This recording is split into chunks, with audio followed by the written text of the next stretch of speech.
Happy Tuesday! Holy cow! Chris, Transworld Tuesday. See you. I feel like I just saw you last Tuesday. It's so repetitious. I feel like we are here. It's Groundhog Day. It's Tuesday. We've got fun stuff just to do with MHC and all of the amazing things that are our haunt world.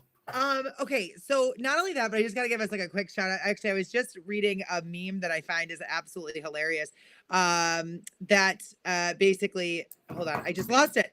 How is your diet going? Not good. I had eggs for breakfast. Scrambled? No, Cadbury. I don't know how you're feeling after Easter, but I have kids in the house. So that means that I've eaten beans all week, jelly beans, in fact. And yeah, it's time for a detox. But it got me thinking, we are here on Transworld Live. We're doing better than most people are doing with their New Year's resolutions. And we've been going for almost an entire year and a half straight. Straight. Yes. Bringing all of the best stuff to you every week with the most amazing people from our amazing family. Yes. Oh my gosh. Okay. So we've got a super jam-packed show ready to go. Hi, Chad. Howdy to you too, peeps. Thanks, Sean, for the lemons. Yeah, I love all of our people coming in, jumping in right away. Yeah. Patrick, Kimberlina, Derek, Judy. Thanks for being here, guys. Love you guys. As a reminder, if you're either on Facebook or YouTube, that's where you can find us. And yeah, comment along because this is a live show. So if you've got questions, bring them on in. But Chris, did you get a little bit of sun?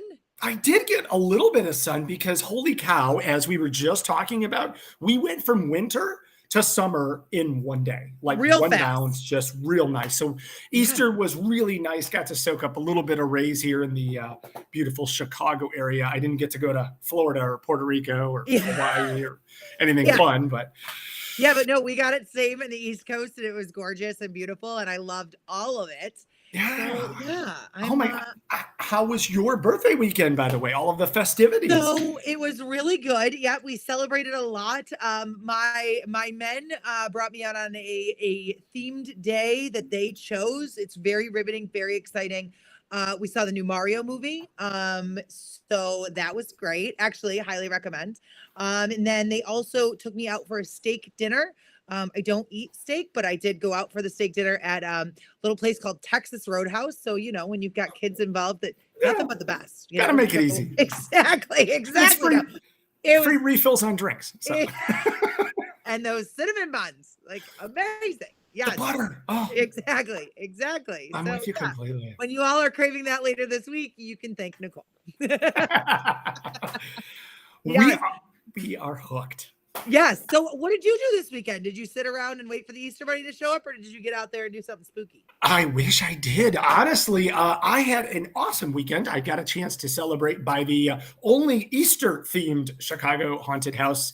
This weekend, we went to Disturbia, our friends from Basement of the Dead and the Senecers, and they did a heck of a job putting up some amazingly creepery, all kinds of bunnies with teeth and like fangs, and it was just a wonderful show. Great experience. So we had a good time. One fun fact about me. So my actual birthday, the day I was born, was Easter. It was Easter Was it Day. really? Yes. So Easter themes.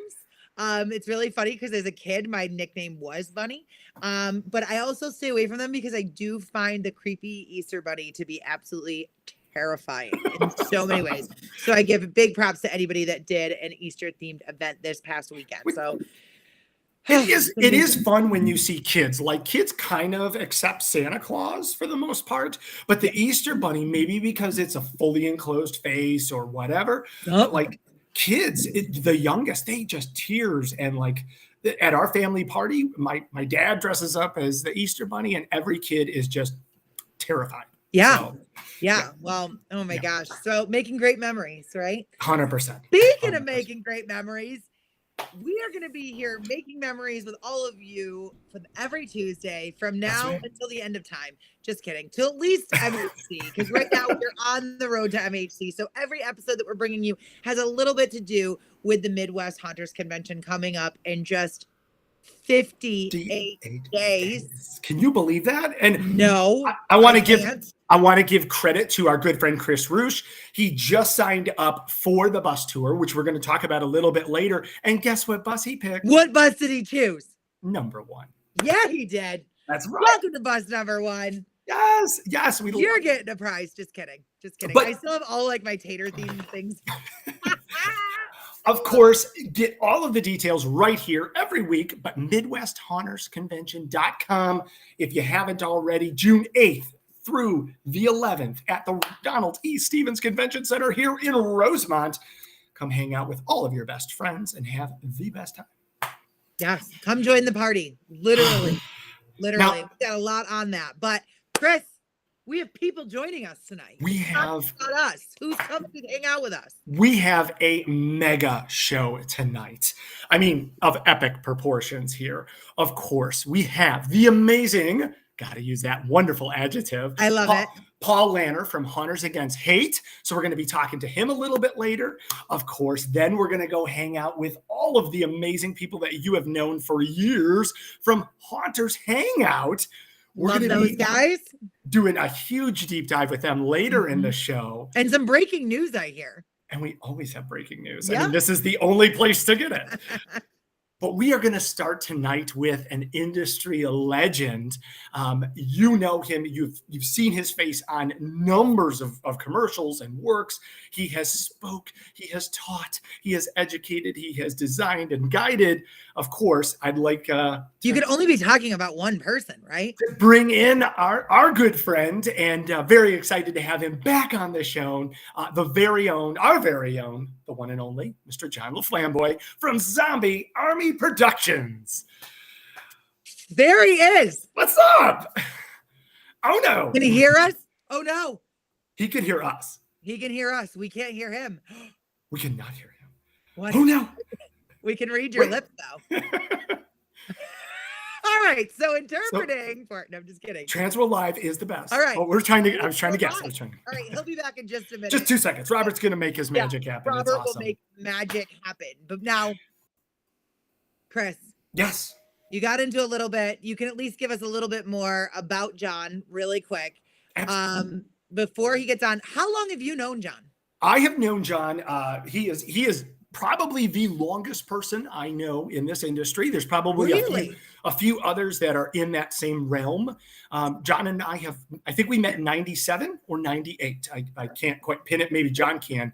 But it was one of those 2 years, 97, 98. And either him or Joe Jensen is kind of who I first met when I first started getting started. But John has had just an epic voyage in this haunted house business that we love.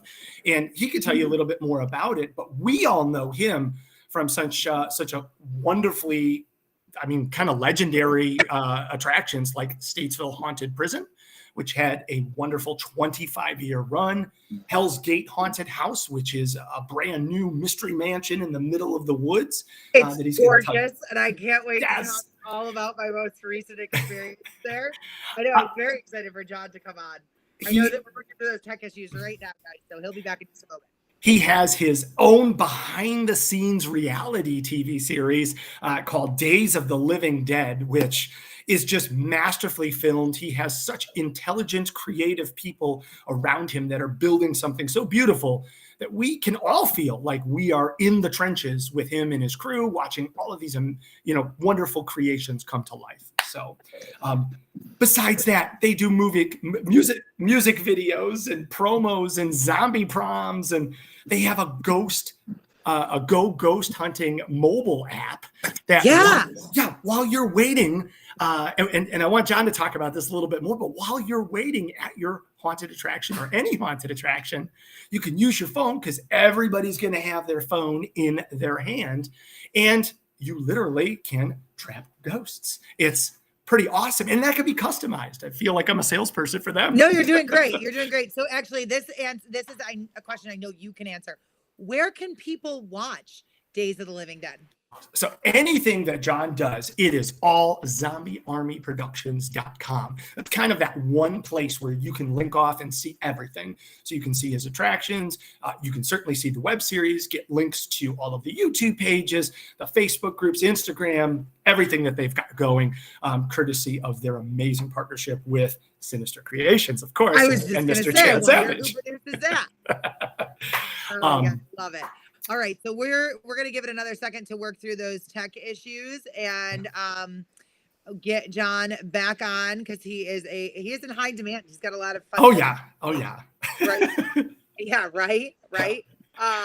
But in the meantime, this is a great opportunity to let y'all know. If you didn't hear at the beginning, we are 58 days away until June 8th, and now is the time to get your pre-show tour tickets. Chris, name off those haunts for us. Where are we going? How are we getting there? It's the perfect time to talk about it. Of course, we are going to 3 of the most legendary, epic haunted attractions in the entire country, right outside of Chicago in nearby Detroit. And we are going to be going to Hush, to Eloise, and to Erebus. And all of this is going to be provided by Midwest Haunters Convention. We are going to be doing a round trip right from the Donald Lee Stevens Convention Center. So we do have to wake up a little bit early on Thursday morning, but you're going to party with all of your friends across 3 different buses. We're going to go all the way to Detroit, hang out a good time, have some meals, meet some amazing people. There's questions and answer opportunities, get to hobnob with Alan Hops and all these other really kind of industry-like big cheeses that are just so cool to be around. Hang out. There's 3 different buses, as we talked about. Yeah, who do we have on each bus? Rattle through them real quick. Bus 3 is going to be headed by, of course, our good friends, Alan and Shannon Hops. So we love them. We love Stilt Beast. We love Dark Hour. They are fantastic. Bus 2, of course, the Froggies crew. Tater, legendary. They are and going to be joined, of course, by Caitlin and Nathan from Froggies with a ton of giveaways. So if you're looking for some Froggy stuff, I guarantee they're going to have it. But you have to act quickly because bus 1 is where it's at. If we are just so biased, I suppose. Transworld Live will be sponsoring bus number 1. And of course, it'll be Nicole, myself, and Robert leading the way on that adventure. So, all right, guess what? Breaking news. John's back. Robert rocked it out as always. So if he's ready and you're ready, I'm ready. Let's do this. Robert always fixes stuff. Can you hear me? Can you hear me? Am I on the line? Yes. So we love you, brother. We are not going to be able to do charades with John, but that was suggested. That was part of the plan. With the real life version now. I'm at Hell's Gate today, and it is no surprise to me that, of course, I tried to do something with technology inside Hell's Gate, and it's like, no. Yeah, that was one interesting thing I found out about Hell's Gate. Y'all don't have any cell phone reception there. No, it is just like a horror movie. The closer you get to Hell's Gate, the more your phone goes out, Wi-Fi goes out. You start seeing horses and buggies go by. It's weird. It's weird. It really is a mansion in the middle of nowhere. I mean, it's kind of cool. Like, John, while you were figuring everything out, I don't know if you could hear, but we kind of gave a brief background, obviously, of all of your fantastically legendary, epic things that you've done across your career, including a 25-year run with Statesville Haunted Prison, bringing that from nearly the ground up all the way to the famous creation that it is. Of course, Hell's Gate, where you sit now, Days of the Living Dead. We talked about your music videos and your movies and all of your zombie proms. And we were just starting to talk about ghost hunting. And I was telling people how cool that is. Like, you could just stand in line and hunt some of your iconic characters. That's a game. Ghost hunting. Yeah, one of our most recent little creations.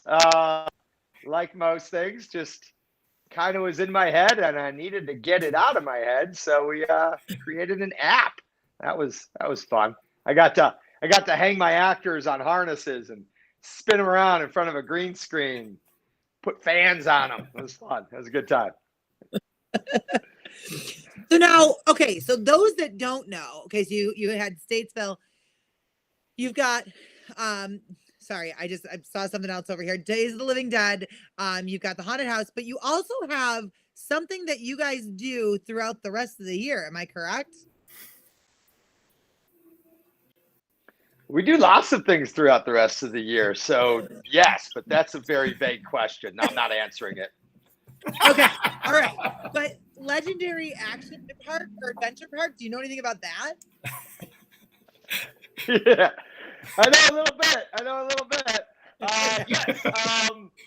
So out here at Hell's Gate, we're on 66 acres, right? So we got 66 acres of forests and lakes and cliffs and a really beautiful piece of land. And very rare in the state of Illinois to have the topography that we have with all these cliffs and rolling hills. And so on that, we also have kind of co-located with the haunted house. The haunted house is all the way in the back corner because, that's where you put the weird things. And a lot of the property is Legacy Adventure Park. Legacy. Is a paintball park, a airsoft park. We also do laser tag, archery tag, zombie hunts, camping, fishing, or all sorts of stuff. And we thought it was going to be a very small season of this, but it has blown up. It has gone full zombie army on us, and it is now a year-round endeavor, which is great because when we're not building stuff in the haunted house, we get to build really cool ghost towns or spaceship scenes or graveyards for the adventure park. So it keeps us as builders and designers very, very active. And then it keeps a lot of my staff also, very, very well employed throughout the year doing adventure park stuff. So yeah, it's a real good time. If you haven't been to Legacy Adventure Park, even if you've never played paintball, it really is a good time. We really focus on creating these worlds that you're going to play in. So we really have a real lot of fun designing our, what we're known for with haunted houses, these very Hollywood level sets. We do that for haunted houses. We also do it for paintball. Even if you shoot it to shit, we're still bringing our A game and making some really cool stuff out there. That sounds amazing. I want to do that next. Chris, it's a good time. Get on there as my Chicagoland tour guide. I just need you to add that to the list. Okay? If you loved what you saw inside with Hell's Gate, I don't know if I loved it. But they have figured out how to create that in that outdoor setting. So you figure like you're literally walking through an abandoned, apocalyptical city, and just, living dead everywhere. It's awesome. Oh my gosh. That sounds so exciting all the way around. And okay, John, I'm glad that you mentioned about the park because we talk a lot on here on how haunters can diversify their income so that it's not just a 6 or 8 week, endeavor. They can build stuff up, to your point exactly, to keep your staff employed and to keep them hanging out and creative and building things together. So we always like to mention that. We try to. Yeah, we're not one of the haunted houses that is constantly opening for all the seasonal events. I think that's great. I think it's great. I love what Disturbia and Basement of the Dead does. But because we are out in the middle of the woods, we can't really do that for the haunted house. It's an infrastructure issue. So yeah, we try to find other ways to keep everybody busy, keep everybody working, and really, pay the bills so that the haunted house doesn't have to pay for 12 months of bills. We also have an indoor froth league for anyone who does Frisbee golf.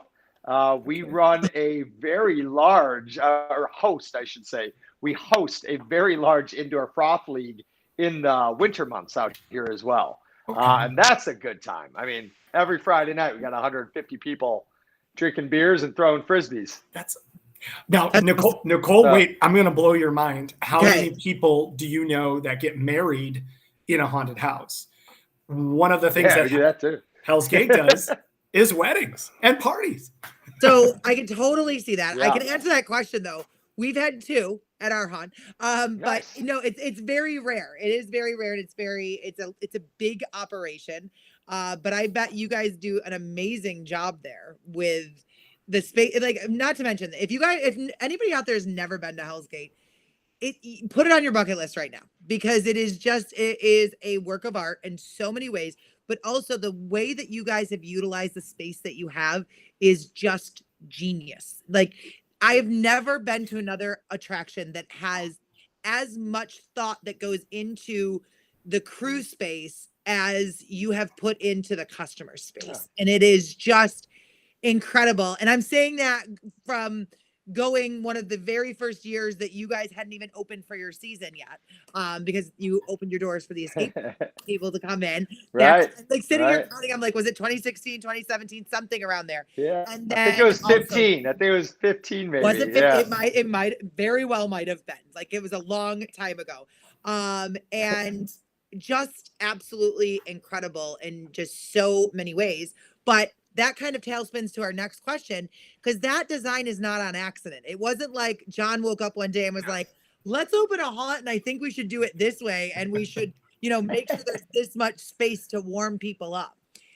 John, how did you actually get started in this industry? Oh, in the industry. Yeah. In the industry, I got started actually it was college. I was in college. I went to Southern Illinois University. I was getting my theater degree. And I absolutely grew up loving Halloween, and loved going to haunted houses. But we were a family that had no money. So the only haunted houses I really went to were like the local park district, $2 a ticket kind of haunts. And when I got to college, there's this big theater conference that everybody goes to, and that's how they get professional jobs going out of college or summer theater. And I found out my theater company was sending nobody. They did nothing to send anybody to this thing that we all desperately needed. And I was like, man, we got to do fundraisers. We got to do this. And we did a bake sale. And after a weekend of doing a bake sale, we made like $72, and the cookies taste like crap. I was going to say, but it was a big, yeah. And I'm just sitting there going, what the hell are we doing? Like, we're getting an education in theater making. We should do something that uses our education. And that just immediately haunted houses popped in. Like, this is what we're studying. We're studying set design, lighting, acting, directing, scenic painting. Like, all of this is what we're studying. Why not use the skills we're studying to raise money in the form of doing a haunted house? And we did. We did a haunted house in the Carbondale Mall. It was an old shoe store. It was tiny. I think there were 4 rooms total. And one of those rooms, the red and white checker clown room, was first design, and that ended up making it to Statesville a couple years later. But we did this haunted house, me and my theater friends. We all built it. We all ran it. We did it for 2 weeks, and we turned $900. That was the investment, into $6,000. And Wow. 26 of us all went to the conference. And out of the 26 of us that went to the conference, 23 of us all got professional theater jobs. And that was my moment. That was my aha moment. I love doing theater. I love creating stories. But I also love to eat and have a roof over my head. And I thought, instead of being a starving actor, I'm going to start a theater company that does haunted houses that could actually pay so we can keep doing theater, because theater is not a financially smart idea. That's how it started. It was an idea in college as a fundraiser. It evolved. I wrote a thesis as to why haunted house people should, create their own marketplace, why theater people should create their own marketplace with haunted houses.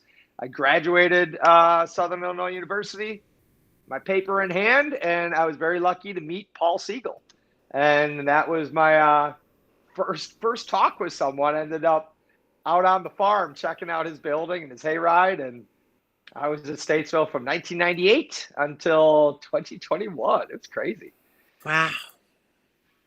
That's amazing. And everybody that's how I started. Loving this story. And honestly, I don't think I've actually ever heard that story. So thank you for sharing that with us. Oh yeah, there's a really great documentary out right now, made by Yokai Productions. that follows Zombie Army for the final year of Statesville. And they've got it on YouTube. I'm sure someone can throw it in the comments for me here. What's great about it is it shows, those first couple years of Statesville, especially, we moved up here and no one knew nothing, man. I was a framer on a construction site with a hammer. And I just started renting really large houses, really ridiculously large houses that were too weird for normal people. And I just invited all my college roommates, the people I studied with, to just come move in with me. And I'm like, I got this crazy idea. We're going to do haunted houses for a job. Worst thing that happens, we all move into this haunted house. It doesn't work out. We get thrown out of the house. Best thing that happens, we can pay our rent and we can eat. So it really was me and my college friends that all kind of came together and started this business.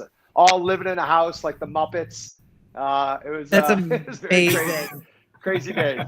We did that lifestyle for like over 10 years. We loved it. We loved living together. We loved creating together. We had the costume shop in the basement, barns full of different scenery that we'd be building and then taking down to the haunted houses. Like it was a very, very old school 60s kind of like hive mind, Muppets take Manhattan kind of thing. You know what though? That's like very trendy now, like that communal living, like that shared living and workspace thing. Mm-hmm. So like you're kind of ahead of the curve on that in a lot of ways. Yeah. We were doing that back in the late 90s. Yeah. Put a little spin on it. Make it sound a little more sophisticated. Haunted houses have evolved so much since you first started. And I think you deserve a lot of that credit because you changed a lot of that culture and were part of that force that moved it forward, that propelled it forward by creating deeper and rich storylines and giving more backstory and giving more depth than versus what we kind of saw in the mid 90s where it was a simple scene and then you just moved on. Mm-hmm. Like now you were starting to have iconic characters that you could learn about before you went to the attraction. And then you were excited. You met them as celebrities when you got there. And that has just propelled, and obviously so many of your crew has been so kind to join us on here, and we've been able to do interviews with them. But we definitely want to give credit to that. And you and Alan and so many others have talked about how they have started or they've really even moved forward towards developing richer storylines, more characters so that you know those names. For you, when you first started that, and how did that happen for you guys? Like, was that a sitting around in the communal house type of thing? Like, hey, we should make someone that identifies with everyone. How did Fluffy get found? Like, where did that come from for any haunted house that might be thinking, hey, how do I take my show to the next step? Sure. When we started right away, because we were theater people, we were not haunted house people. And I think that served us very well.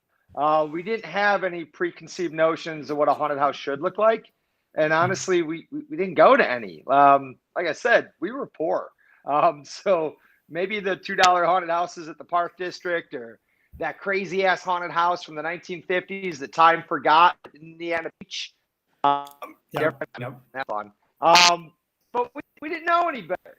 So a lot of it was based on creating a theatrical experience, and so of course you have to have lead characters, in theater. There's a protagonist, there's an antagonist, these are basic theater foundations here. So a lot of it was that, and I wanted to bring my characters closer to the audience in many ways. The one, which like everything was on the other side of like a half wall back then in Chicagoland. Yep. And we wanted to kick all the walls down. We didn't want customers to feel safe in the black hallway and the scene on the other side. We wanted customers to be traveling through the scene. And nowadays it's everything you see. But back then it was very unique that the customers were touching props at all. And we were making it that you had to find the exits and the secret passages. And a lot of it was about really putting the audience inside the show instead of just seeing the show on the other side of a safe wall, right? So that was the impetus of it in the late 90s. And then of course, as we're designing rooms, we designed them like theater people would. So we had to come up with these iconic characters that were driving the rooms, the themes and the concepts. And as I was doing that and kind of dabbling in that and coming up with these characters, and I only had a very small handful of characters in the beginning, maybe 4 or 5 that were like iconic, what I call icons, but they were not iconic because I was a nobody. We were a tiny ass haunted house.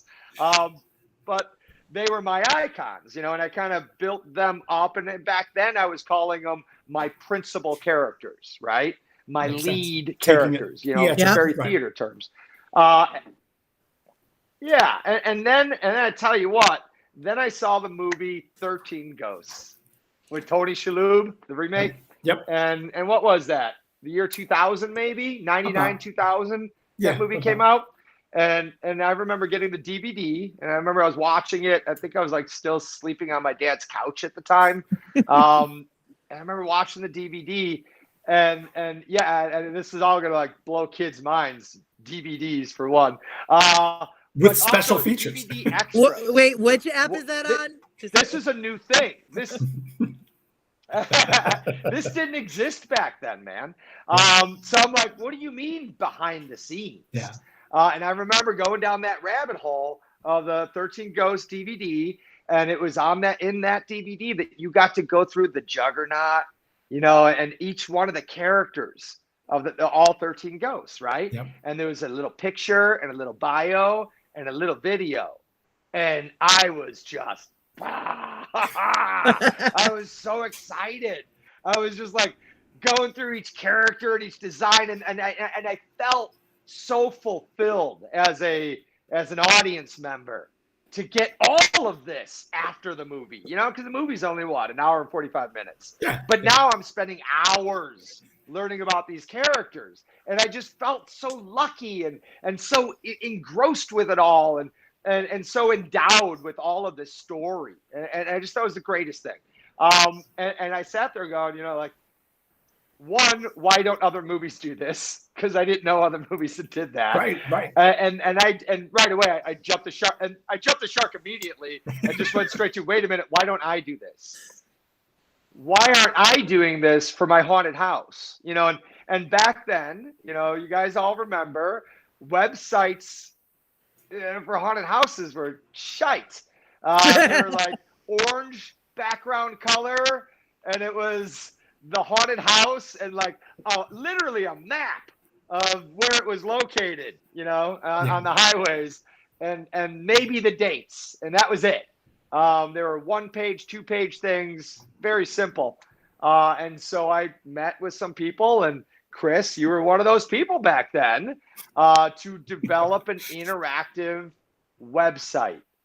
And you helped me through that, because I am a technical idiot. And I was like, hey, you, dude, you own that haunted house website, so you know a thing or two. And I knew you were a lot smarter than I was with computers.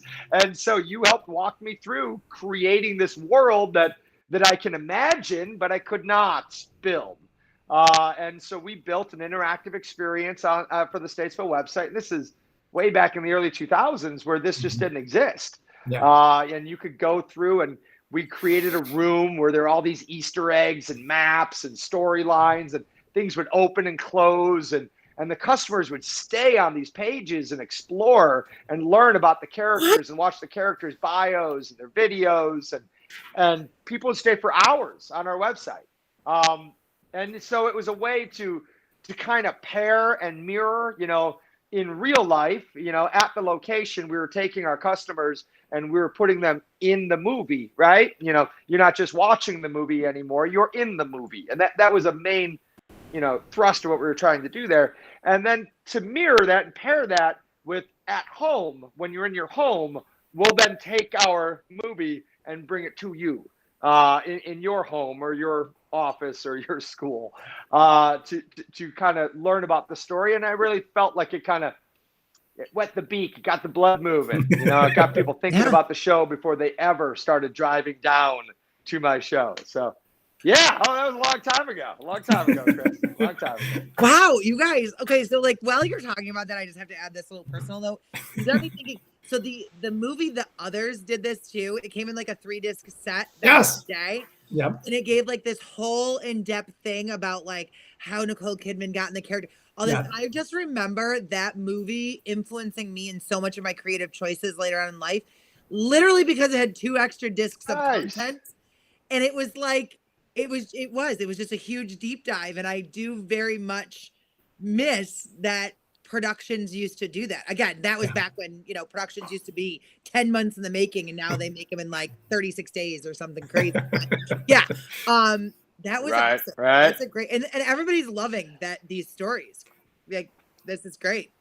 You're getting tons of love in the comments. And yeah. So, okay, so we always go ahead. You got. Well, we always have a fun question that has to, like pick your favorite type of child type of question like that. Yeah. But we're going to put an alternate on this one. So I know, like many of us, we work with both our chosen family and the ones that we inherited. And I know you very much love your family, but how is working with family? I love it. I love it. I mean, you could fire family over and over and over again, and you're still going to come back. Yeah. No, I love it. I mean, this has been kind of like a family and chosen family business from day one. It's when I moved home from college, I didn't have a place. I just slept on my dad's couch. Yeah. My little brother Kyle was there, and I was very close to Kyle before I went away to college. And he was 9 at the time. And it was just like, hey, after school, you're coming with me to this place. I'm building a haunted house. And that's not stopped. Kyle has been coming with me, and now he, runs so much of this. Yeah. But since he was 9 years old, he's been with me. So Kyle's been an actor, a manager. He was, he was my production manager at Statesville when I was starting over here with Hell's Gate. He's my GM at the Adventure Park now. My relationship with my brother Kyle is absolutely priceless. I value it more than anything in the world. And it's fun. It's fun to get to play around with your brothers like that. It's fun to create like that. And my dad, it's like my dad who, should be like retired in Florida, just golfing. Like, he can retire if he wants, but he's still running my parking lot. Yeah. And he's the last one in the parking lot, till every car leaves. He's part of the team, and he loves it. And I love it. And my mom and my Aunt Mary, they cook all the food for all the kids. So every night we have the big dinners for all the kids. It's my mom and Aunt Mary doing that. And I got cousins that work here, and other brothers have come in and out, and then in and out, and then in and out again. But yeah, it is a family-friendly, fun business. It is awesome. Just if I can put kind of a footnote on that, like, it is awesome because your family not only takes it very seriously, but has the best time, and every moment that we get a chance to see them, whether it's Kyle or your mom or your dad, who might be the biggest kid of all of you, like, you guys are having fun and taking care of your people, and it makes the experience just that more sublime. So credit. Yeah. And I hear that, but I see on the comments here, someone on the comments here said, don't forget all the yelling you do. It's so true. Laflamboys are very loud people. We yell a lot. It's not like scary out of anger yelling. We like to emphasize shit. And you can't do that with everybody.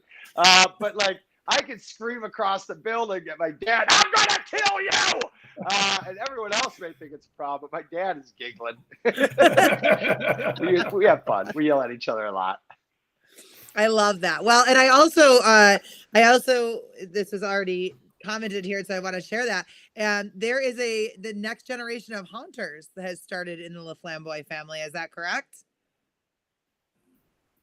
Oh yeah, man. I mean, it's always kind of been. We've had nieces and nephews also working with us forever. Yeah. So like my sister's kids, Jack and Nicola, like they both work over at Basement of the Dead in Disturbia with my sister Sarah. And Jack has been one of my little stars. He was my star in the Wretches and Kings music video I did over at Statesville. So that's always kind of been happening.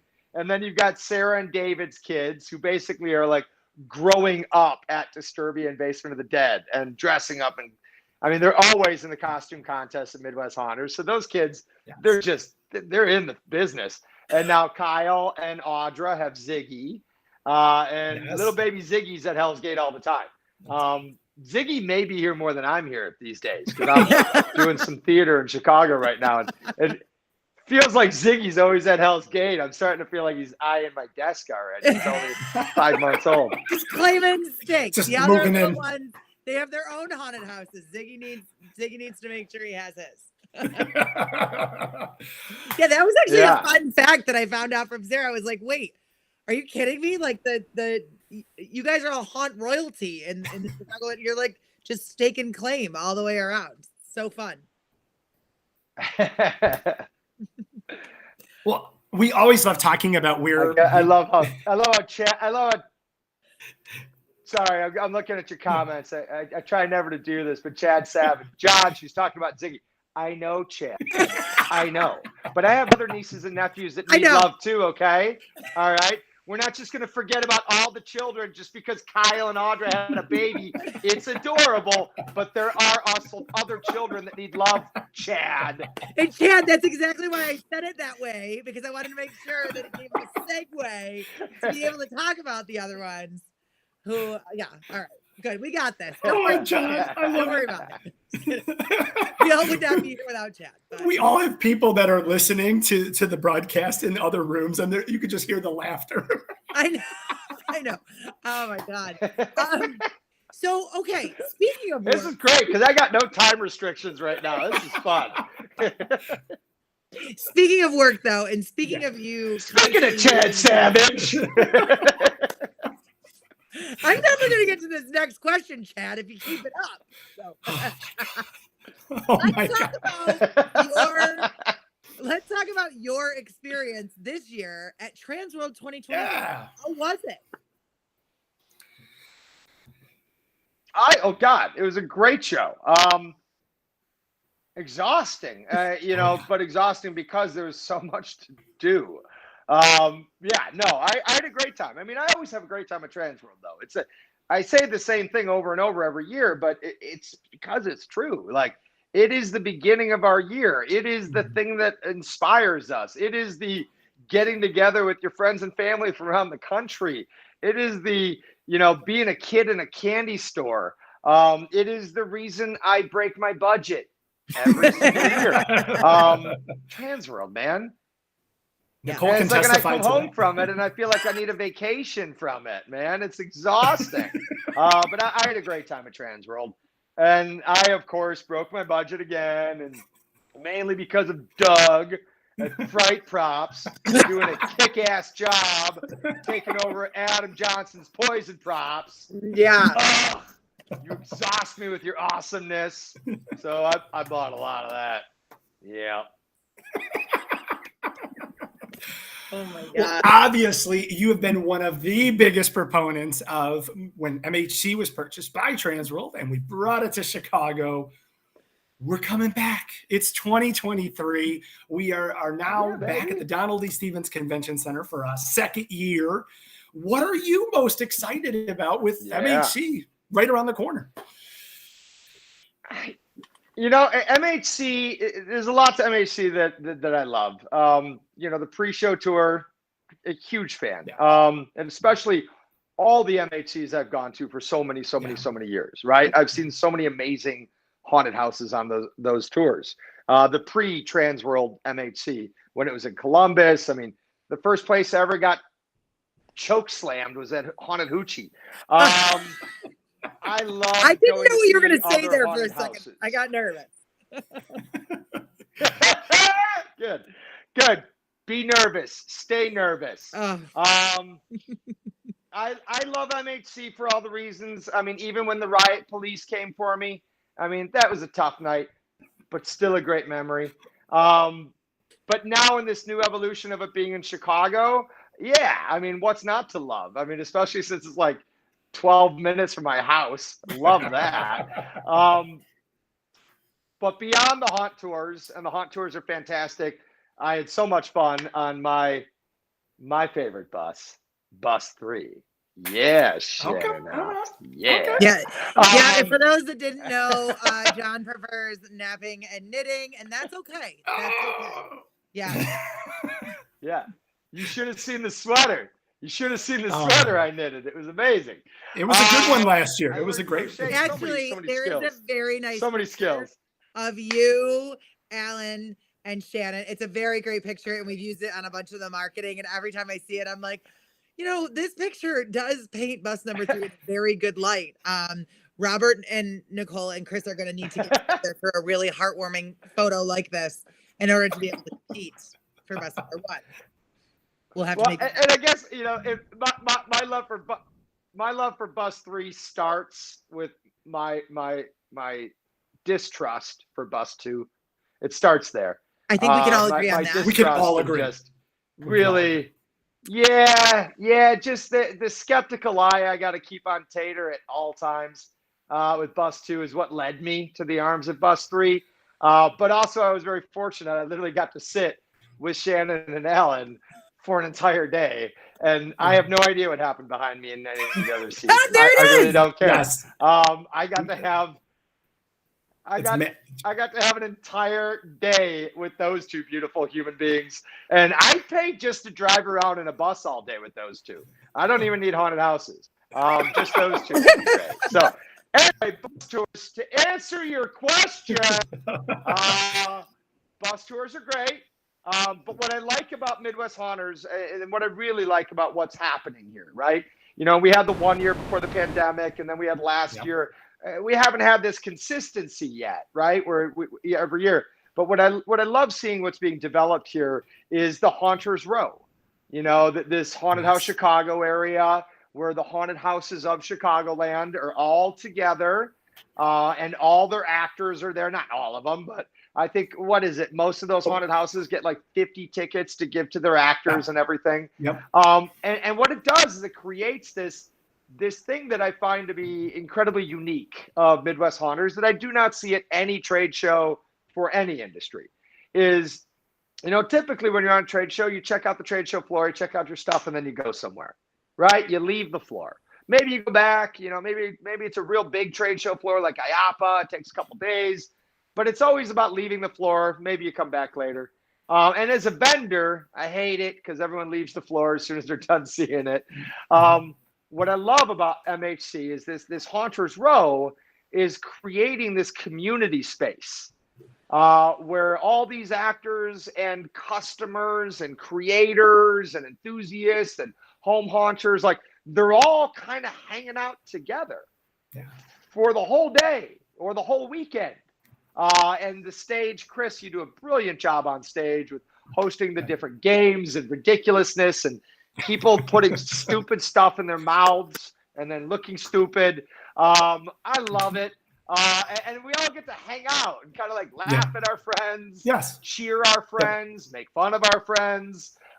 You know, it's like, that's the part I love, is that there's true camaraderie and it really feels like we're all hanging out together. And you can kind of pop around to each haunted house's booth. You really just got to always keep an eye on what Steve is doing from Realm. You know, you never know, but you may end up with a brick in your suitcase. Yeah. I don't know. These are the things that excite me. You know, it's those moments like watching other haunters be silly and just have fun and having the icons there. You know, like we send our icon characters so they could meet people that are their fans, you know, and it's this really great moment too where local fans can meet these actors, and not in that crazy, you know, fast, loud haunted house environment, but where you could really hang out, take a picture, tell a story. That's unique, and it's about people and it's about the community, and it's something that Midwest Haunters does that I've never seen anywhere else. Truly, I've seen little areas where people sit, but there's like a whole culture going on over there at that Haunters Row. Like, it is its own show, just that little subsection of the floor. That's my favorite. I really look forward to that. I like hanging out there all day and just talking to people. I think that was the best answer ever. Sorry. I know. That was awesome. I know. Like, where do we even go from there? He literally Well, Katie Lane, of course. Katie Lane, of course, mentioned the match game, and Jen already told us we have to bring it back. We hope that you have to be a part of it, John. Yeah. So, John, can you just confirm here now on Transworld Live, so we can call it breaking news, that you will be helping out with the match game? Yeah, I'll be late. Okay. That's okay. We'll make it work. Okay, fine. We might be bringing. I love the match game last year because I got to make fun of Jennifer Thaler on stage in front of everyone. It was awesome. And she took it like a champ. Anytime I could get it done, like, oh, wait, Jenny's on stage and I'm expected to be mildly funny? I am going after her. And she was awesome. She was fun. Her and Rich last year were hilarious up there. Yes, I loved it. I'd be there again. I advise any of the viewers not to bring their children to the match game because, people on stage can't be trusted. Yeah. They're terrible human beings. They're going to say terrible things. And the Family Feud. Yeah. The Family Feud is also brought up. That was bring your kids to the kids zone for that. Right. Yeah. Family Feud was Oh, amazing. I love Family Feud. That was fun too. Heck yeah. Well, and we that was a good back by time. popular demand, John. We haven't done it since Schaumburg, but there's been a demand for the dating game. Would you be interested? Is that true? There is. I like the dating game. I thought that was a lot of fun. It was. So we literally did get feedback and bring back the dating. The best. Really, people want the dating game back. I had a good time. I would not be opposed to it. Let me say that. I enjoyed it. I think the highlight of the dating game was, I can't even say it, watching Boona eat a foot-long sub during the entirety of the game while up there trying to get a date. Oh my God. The best. Boona's amazing. Oh my God. Oh God, I'm crying. Yes, Derek, God, that's infamous fun. by the way. Yeah, I'm game. I'd do that again. Love it. I love it. Yes, Derek, that is infamous. We don't know where that came from. Well, John, that is awesome. We obviously can't do that without you, but one of the things we absolutely can't do without you is the Saturday night costume party. And the rumor has it that you will once again be reprising your role. You really can do that without me. Oh, it just wouldn't be the same though. We've been told by the powers to be. No, of course. Love it. Jenny, the plan worked. Yeah, right? Jen, we got him. No, of course. If you need a loud clown with a microphone, I'm your guy. I will stand up there and be loud and thank everybody for coming. It's an easy, fun gig, and I will always. Yeah, it is always an honor to do it for Jenny and for Transworld. So I will always do that. Well, we love that. But I'm not getting in the way of burlesque dancers. So I'm glad that's a great segue. Because last time the stage, Patrick just asked, are the Vaudettes coming so back? many burlesque dancers on that stage. It was so dangerous. Yeah, I don't know, but I was scared. So we'll see. Well, thank you so much for taking time. I think I literally gave my job to the burlesque dancers last year.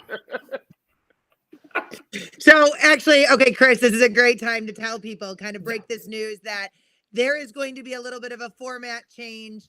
Are we going to have an entire episode on this, Chris?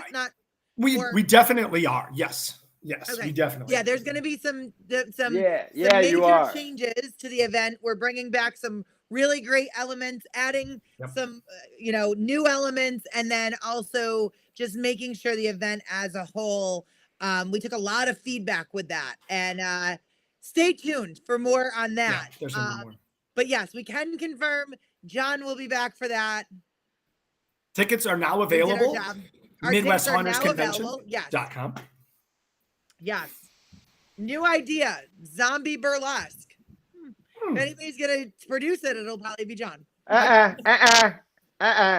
John's done that. This is not a new idea. Nope. Sean, I like what you're thinking, Sean. I do. But we've done zombie burlesque many, many, many times. We even went as far as to take over a strip club and do Night of the Stripping Dead. Yeah. Truth. We've done all sorts of silly, stupid things. And what episode is that on your series, John? I don't know if they allowed the cameras in there that day. If it is anywhere, it's got to be early. But yeah. I love it. John, we love when you're here. Thank you so much. We could talk to you literally forever, but we have some other amazing guests that we need to bring on. Man, you got Paul. You got Paul coming. You got to talk to Paul. I love Paul. Hey, Paul. I hope you're watching. I love you, Paul. Of course, ZombieArmyProductions.com. And thank you to you, Mr. John Laflamboy, for everything. You can catch him at the Den Theater for the next 2 weeks for his theatrical performance right now. And we will see you at MHC. Yeah. Thank you, guys. Thank you, everybody. Good Thanks, seeing John. y'all. We'll see you soon. So, okay, really quick on it. That was amazing. That was crazy. That was like ridiculous and fun. And I mean, not that it's never not when we have John. No. I do want to say, Kimberlina, yes, just regular dance party, please. Yes, that will be in there too. We are doing some shuffling around to make sure that all of the fun elements are definitely still there. But one of the major ones is that dance party element and the favorited from MHC. Huge. And the costume elements and all of the favorite things that your feedback came back to us. We want to give you the show and the party that you desire. And I love this. So many people are giving the GOAT award to Paul, to our next guest who's coming in. So excited, so ready to go. And you guys, like we said, this is going to be a jam-packed, amazing episode. And we promised it to you. John just delivered one of the greatest interviews that we've had from him in a very long time. So there is that. But Chris, tell us who's joining us next. We have stacked this lineup with just the best. Obviously, you know who she just teased. We love him. He has been a life changer and a game changer in an industry over the last umpteen years. We are so excited that he spends time with us. We get to go to some haunted attractions and hang out, but we're most honored to call him our friend. And he's a friend to most of us in the industry. That's wrong. He's a friend to all of us because he is Haunters Against Hate. He is Mr. Paul Lanner. Welcome back to the show. Hello. Yeah. It's John Dunn. I'm not quite finished reading Hamlet yet. Oh! And the shots come out. I was at Act 4 by the time he was finished. Paul, what did you do? Shift this way? There's a little bit of shade on you right now. Oh. Really? Okay. I'm just kidding. Oh my God, we're so excited to see you. I'm about an hour ahead of you. I'm past my bedtime. No, you're at the same. It's 9 o'clock here with me. Yeah, 9 o'clock here too. Baby. I know. But it's okay. I'm not bitter. Thank God. Paul has some of the best banter with all of the people in the industry. Yeah. I literally just sit there and eat popcorn. I mean, it's all that happens. Yeah, and you know what? The last time match game last Midwest Haunters Convention when you pulled me on stage. Yes. That was a real joy. You did wonderful. I lost. Well, they're made. But wait, you know what though? There's more. Paul and I were locked in a car together going to Hell's Gate with Chris on the other side and Tater in another car, and they're yelling at us over speakerphone to go down a road that's clearly closed. And you're like, and the password is monkey breath. And I'm like, what? What do you mean? And I pull up and they're like, ma'am, you can't go here. I was like, monkey breath. They're like, right this way. And I was like, how did that just work? And then we're like going down this creepy road. Like, I don't know if we should be going down. What are we doing? What's happening? This is where we go to get killed. Didn't you make a U-turn to like someone's bushes, if I remember correctly? Okay, so there might have been a little detour. I know. I think you took out like a whole family of possum. I was like, they don't need that lawn anyways. We're going to Hell's Gate. We got to get there. Yeah. Again, along with the monkey breath, it was like, turn right 4 times. And I'm like, what?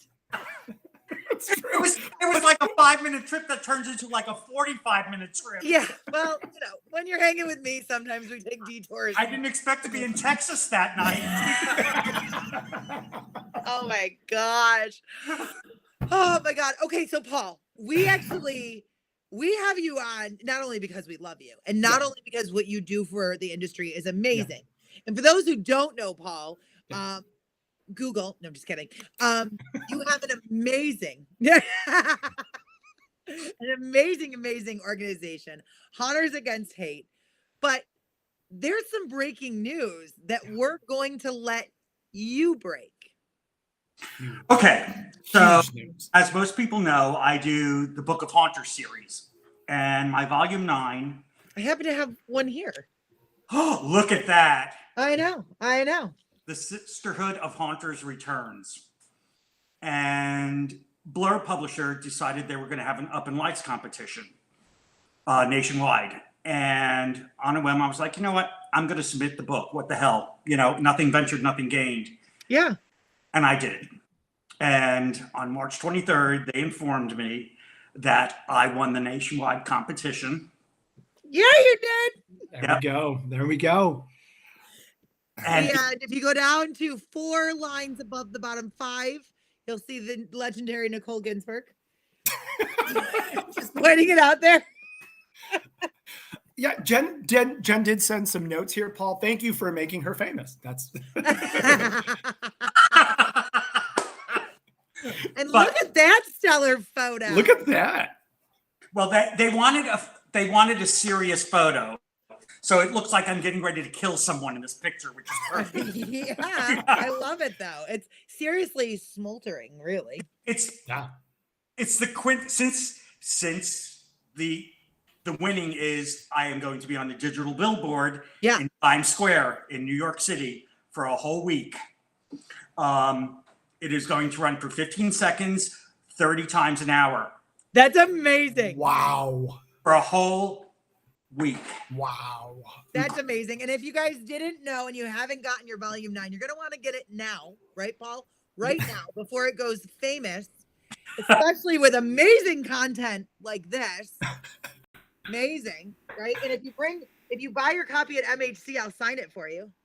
And that's the only pop-up page, right? Yes. The only page. It's the only one in the whole book. It automatically opens. It's just it's amazing. But wait, there's more. I was really overwhelmed. I mean, everyone turned out the vote, and the voting was 40% of the total. So I came in number 1 with the votes, which was amazing because my closest competition was a cover that had Comic Sans on it. Yes, So I saw that. Yeah, and I said if I lose to Comic Sans, I will be jumping off the roof. So that would be the end of me. But 60% was a panel of judges. And I got the email, said they love the book, they love what it stands for, and they 100% gave it all their number 1 vote. So I got the email on March 23rd saying, congratulations, you're the winner. And I was honored to be one of the first calls to hear you and cry with you and be all excited and get giddy and just crazy and amazing, especially in the world that we are living in now, that the message and all of the amazing things that your mission stands for stood out to a group of people that took a call to action that was so large, that made such a big impact, that it's going to be on a billboard in time. I know. It's crazy. I announced it today on my Facebook page, and I got many, many, many congratulations. Yet the one that stood out for me, and I don't want to cry, but it was this husband and wife that met me and said, we're so proud of you because we're proud of how you've helped out trans kid and what you've done for the kids. That right there was what it's about. And I met them during a council meeting of the city government about all this anti-drag stuff going on in Kentucky. And we all sat together, and I happened to be wearing my Protect Trans Kids shirt that night. And we ended up chatting. They were wonderful people. And I'm like, we can't thank you enough for helping the kids. So that's what it's about. And I specifically told, because the publisher wanted to know what I wanted on the billboard. And I specifically said, I don't care about me. I really don't. The most, so people can see what it's all about and how Haunters Crusade is helping these kids as best they can. So, Brilliant. A week.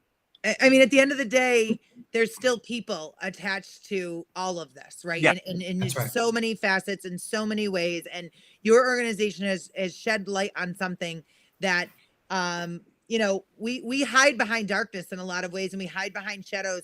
And that darkness and those shadows often welcome a lot of individuals that need that kind of covering from society in many ways. And what you've done is you've taught owners and operators and other haunters to understand and to be part of that kind of safe haven and just, show how to have support and show how to do that. And so your mission is so important. And if you follow me personally, you know that I say it is for the children. It's not only for, I'm sorry to say it this way, but I just love it now.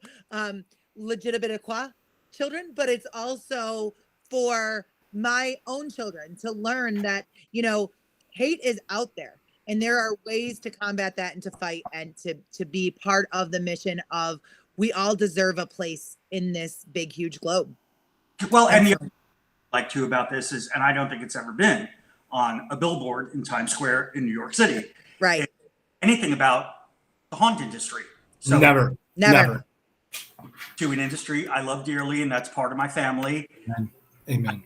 Connected to, and it's going to make New York City or everyone in Times Square aware of that. All the Broadway crowd, and this Saturday on the 22nd, I am being interviewed by the PR guru from the publisher, and that's one of the things I want to bring up when we're chatting is the fact that the haunt community, for the most part, I mean, there's exceptions to every rule, but for the most part, is one big spooky family. But That's right. Do look out for each other. Yes. And I want to make that quite clear that, and I had to do answer a series of questions that they gave me. And one of the things I said, a lot of people look at haunters and as the spooky people and scary. And I was like, they're probably the least scary people you want to meet. Yes. Yeah. So. Yes.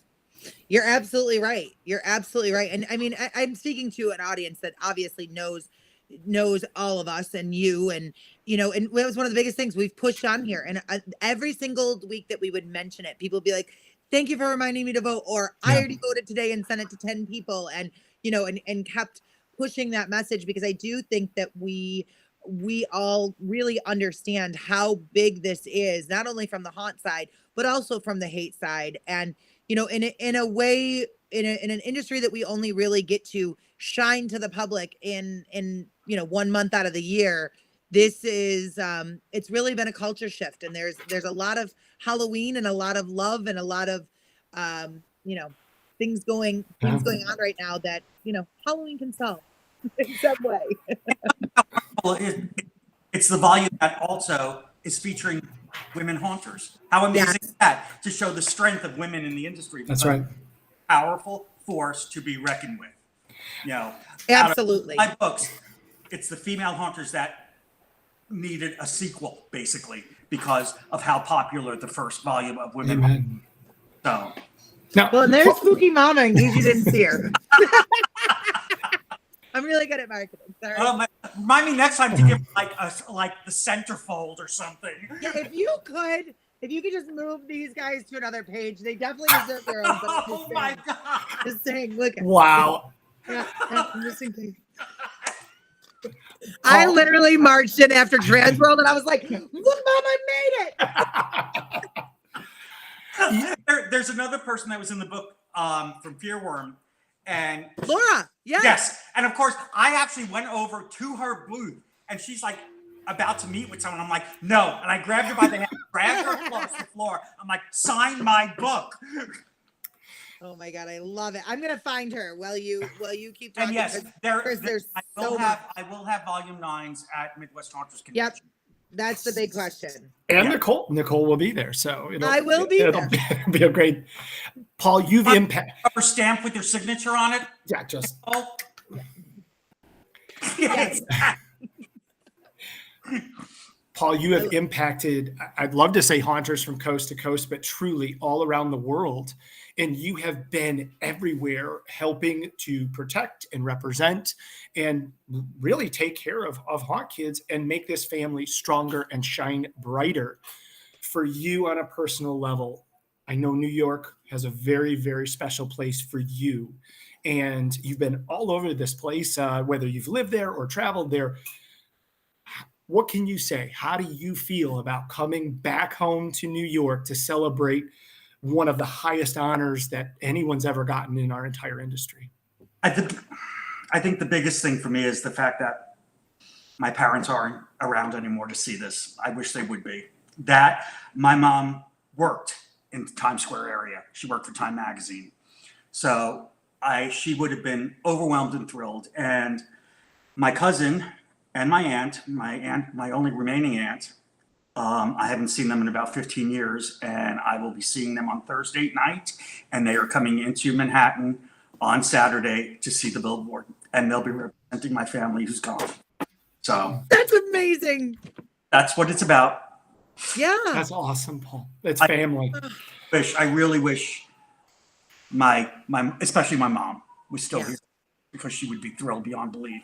So, and it's like, I know when I see the billboard for the first time, the digital billboard, I'm going to be overwhelmed. It's going to be.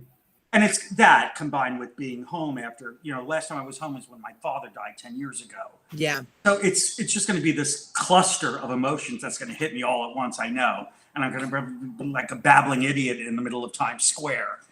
But well, I know I could speak for Nicole and all of us at Transworld. We're going to echo Derek's comment there. They would all be proud of you. Yeah, absolutely. I do. I really do. I never in my wildest dreams ever did I think something like this ever happen, ever.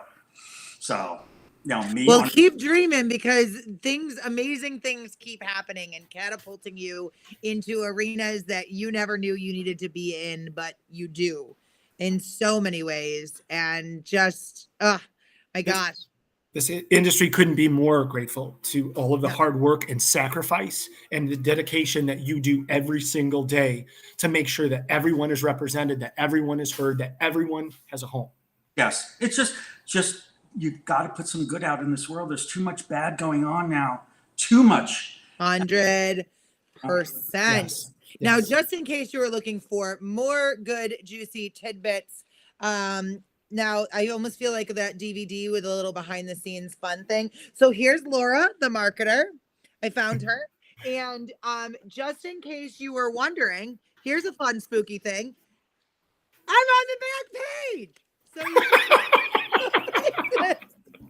I'm going to keep this lighthearted because I don't want to cry. Go back to reading Hamlet at this point.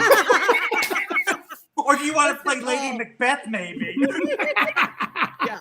Exactly. All right. So to answer some quick questions, just to recap, because we're still getting them. Volume 9 is on sale right now. Yep. They can buy it from you. But the best place to probably pick it up is going to be at MHC. Yes? Right. Well, if you can order it on the website, but then you're going to pay for shipping. Right. There's no shipping. So it's $5.50, but it's up to you. It's like whatever you wish. So, but buy it at MHC. Let me guess in case, or let me tell them in case they don't know. You can have Nicole autograph your copy. You see that? I'm so tempted. I am so tempted because I called her the minute I found out about this, and she wrote the introduction to the book, one of the introductions. And I'm very tempted to see if Judith O'Day from Night of the Living Dead will come to MHC. That would be great to have her at the Whoa! Breaking news. That would be awesome. I'm going to see. Hey, So, Judith, what are you doing in June? Oh, nothing. Okay, come on Right, to Chicago. right. Yeah, just come to Chicago. It's right by the airport. It's great. She's the most wonderful person. And if you've read her introduction in the book, I mean, I discovered stuff that I didn't know about Judith. She came out in her introduction. Yeah, I did. That's awesome. Okay, so wait, I had to Google that just so I was like, wait a minute, like. Right. Yeah. So and such a sweetheart, and I would love for her to come to New York and see the billboard too. I would love it, but who knows what will transpire? You know, Yeah. I don't expect people to pick up and just go to New York and see a billboard.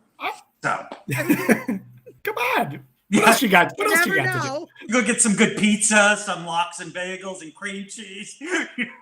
Exactly. It's plenty of Six so on Broadway. Yeah, exactly. Six is the musical about the 6 wives of Henry VIII, only it's done like a Spice Girls concert. What? Yeah, Okay, Nicole. gotta write that down. Yeah, Nicole, how have you? I didn't. Oh my yeah, god. and Titanic, I told you about, right? Yes, you did tell us about Titanic. Where That you sounds did, really you did. fun. Tourist group Yeah. of the Titanic Museum.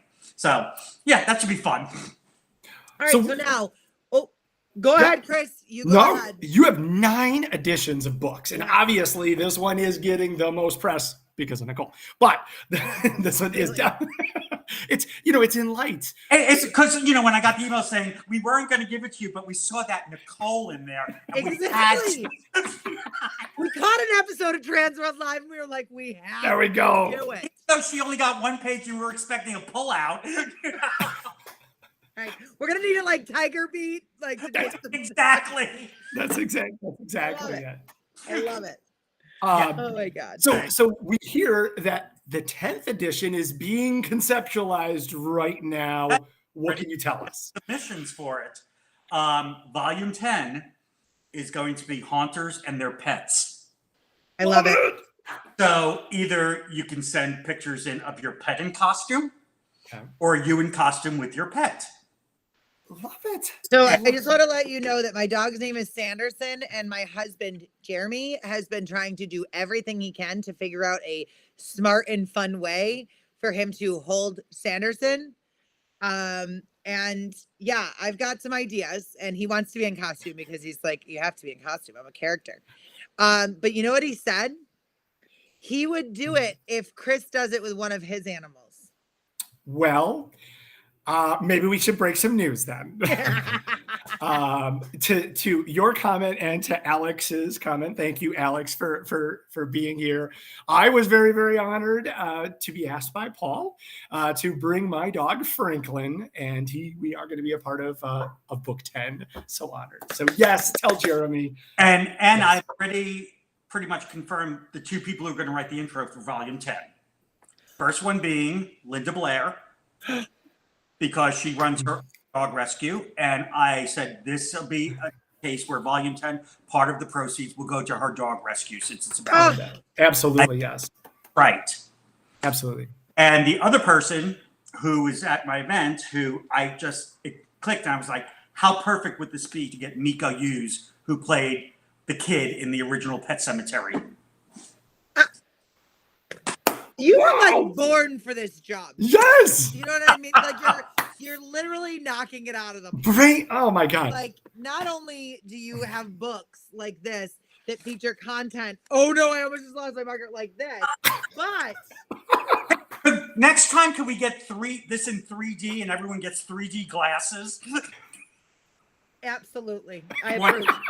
Wonderful. I approve. And you know what it'll do? It'll have a picture of Nicole on the side of those glasses. Of like course this. it will. Would I expect anything less? And then a little sign that's like, page 56. I'm just kidding. I don't know what page it is. I gotta count it. I'll make sure to put a piece of paper in every book at MHC exactly to your page. No. Don't tempt me. I literally will get postcards made like Nicole's right here. This is not good. At all. This is not good. Chris, I'll do it for your book too. Don't worry. Oh, thank you. Wait, how did Nicole not appear on the billboard? All we see is Nicole. She sabotaged it. She knows the person that I'll controls tell the- that. I know. Listen, Paul, I called a guy. It's only going to run like this for the next 7 days, not a Right. Oh my God. Everybody needs a bookmark. I love it. Let's make it happen. Love it. Love it. Oh my God.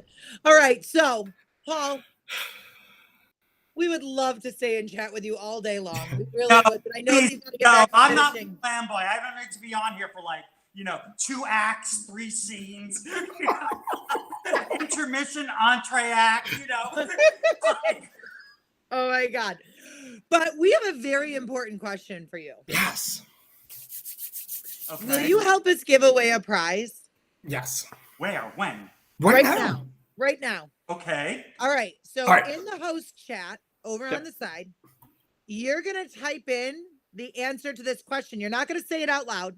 You're not going to let anybody else. I don't even know where I'm putting it. That's okay. It's going to go in the right-hand side. It says host Chat. chat. Okay, go ahead. There you Okay. go. Robert just threw Right it in. down there, it says type something. You're going to type in secretly, and nobody else in that feed can answer this. What is your favorite Halloween movie? And then what we're going to do is we're going to have all of our friends at home write H-A-H, and then write what you think Paul's favorite Halloween movie is. Now, when you say Halloween, do you mean horror movie or Halloween themed movie? Let's do Halloween themed movie. Yes. Okay. Let's keep it into this sector. Okay. Okay. All right. So All right. So H-A-H, Halloween. And for those following along at home, they're going to be, this is for your chance to win a pass to the MHC Saturday evening costume party. and So remember, it's H-A-H. Perfect. Paul, we got your answer. Yep. All right. This is good. Ooh. Great answer.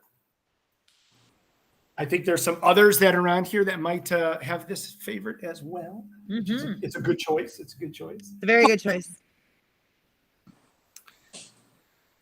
Oh, Ah, there it is. there it is. Which, okay, Chris, you go with who you see first. Oh, okay. Hang on. Wait. Let me back just a hair because I am seeing Miss Karen Murphy. All right, perfect. Because that is who I am seeing. Okay. Okay. Too. Wait a minute. You're seeing. Okay, yep. Go ahead. Continue. No, that's okay. Well, congratulations to Karen Murphy, who guessed Paul's favorite Halloween movie, Trick or Treat. I love it. I love it. And we actually had a guest on last week that has that same movie as you, Paul, and I happen to love that as well. Yeah, it's a great Halloween theme movie. It is. It just gets horror you. movie, it would have been completely different. Hey, Credit to Paul, Chance we're getting a note from backstage. It's from John Laflamboy, and he says, "Wrap it up, Paul." He's angry because someone dropped a house on his brother.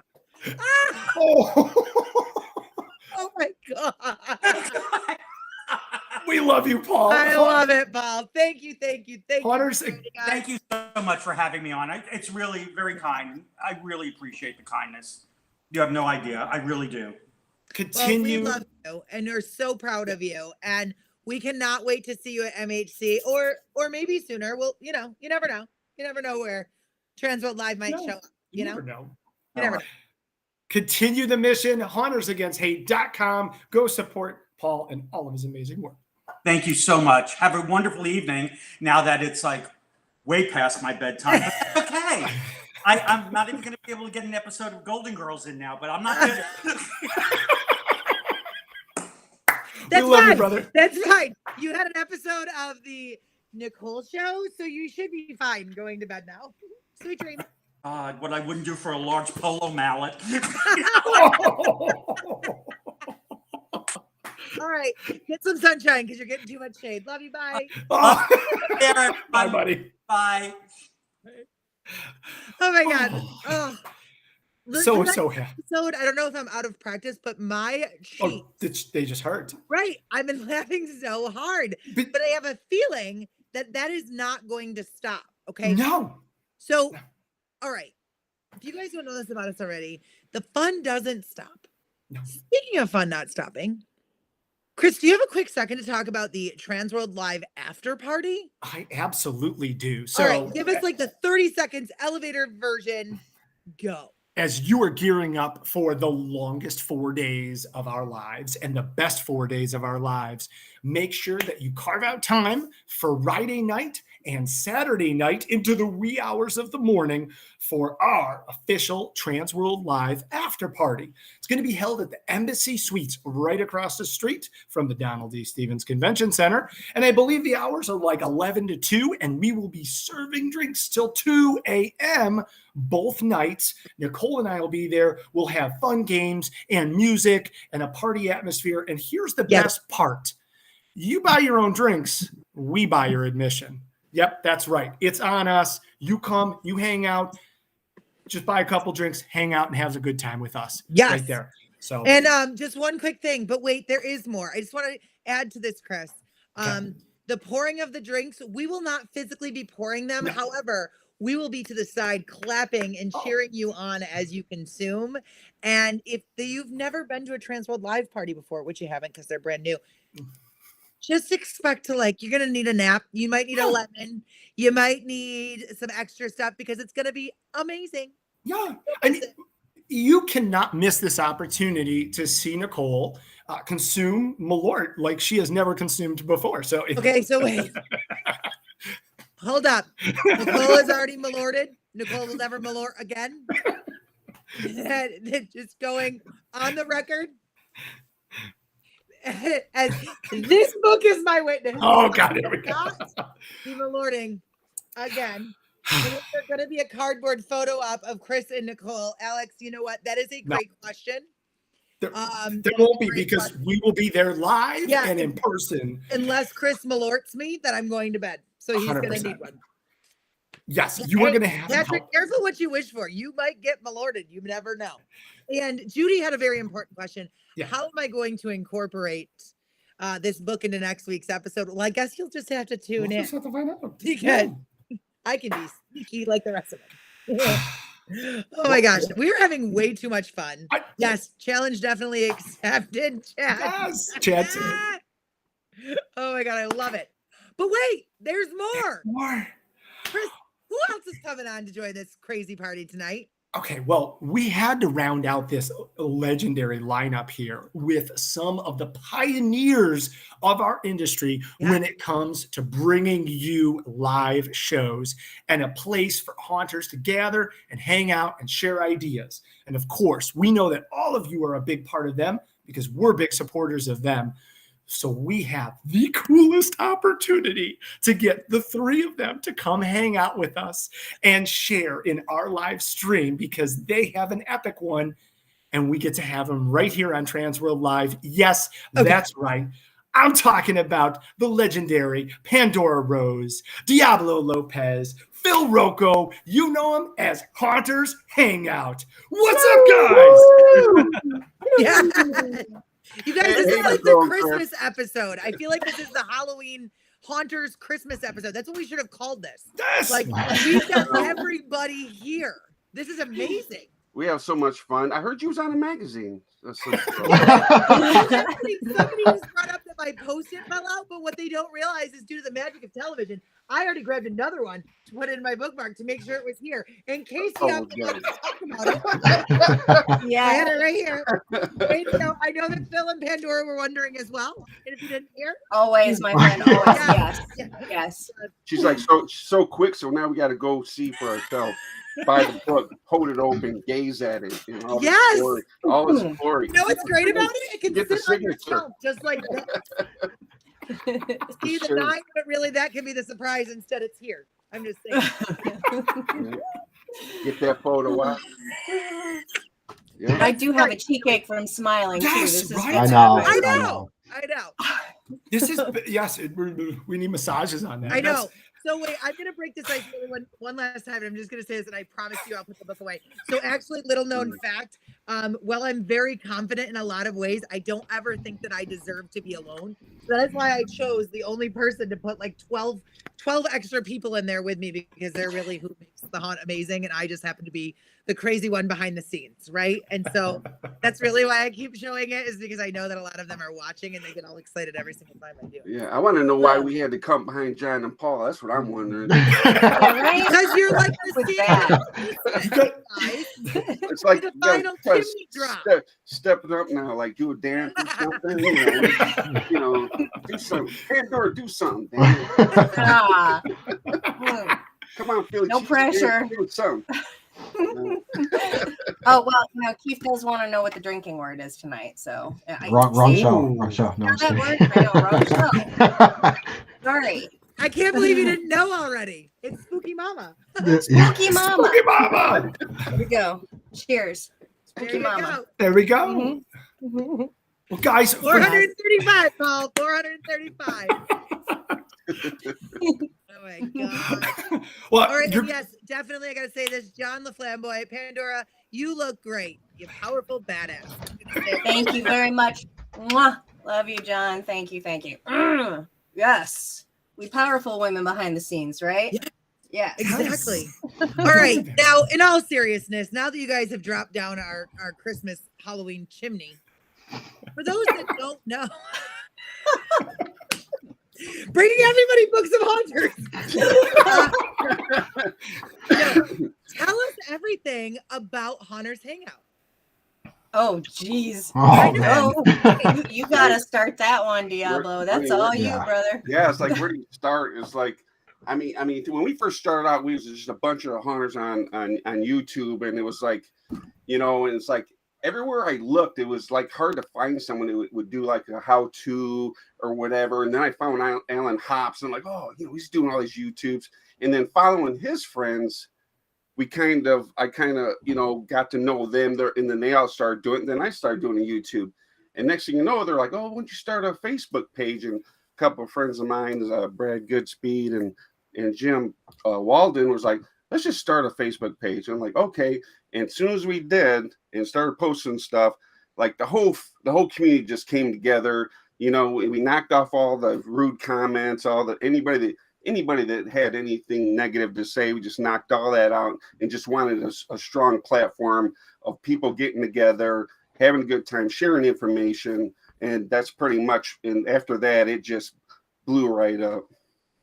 Bravo. Yeah, 100% all about bringing the community together. Yeah. Yeah. And you appeal to every haunter in every demographic, whether you are a commercial haunter or you're a home haunter or residential or just an enthusiast. Oh yeah, it was great, and it was awesome to chat with everybody, and then they would personal message me and everybody else and ask me questions, and I always help them out, and I always love to, and it was just great, and then once we got to Transworld and MHC and got to actually meet all the people that we were talking to, I already felt like I knew who they were. I knew their whole life. It was like, it was great. There was none of that weird, you felt weird type of stuff. It was like, hey, how you doing? We're hugging, we're hanging out there, we're eating together, we're doing everything. So yeah, it was great. It's that instant family. Yeah, it is. Haunt family always. That's right. HFL.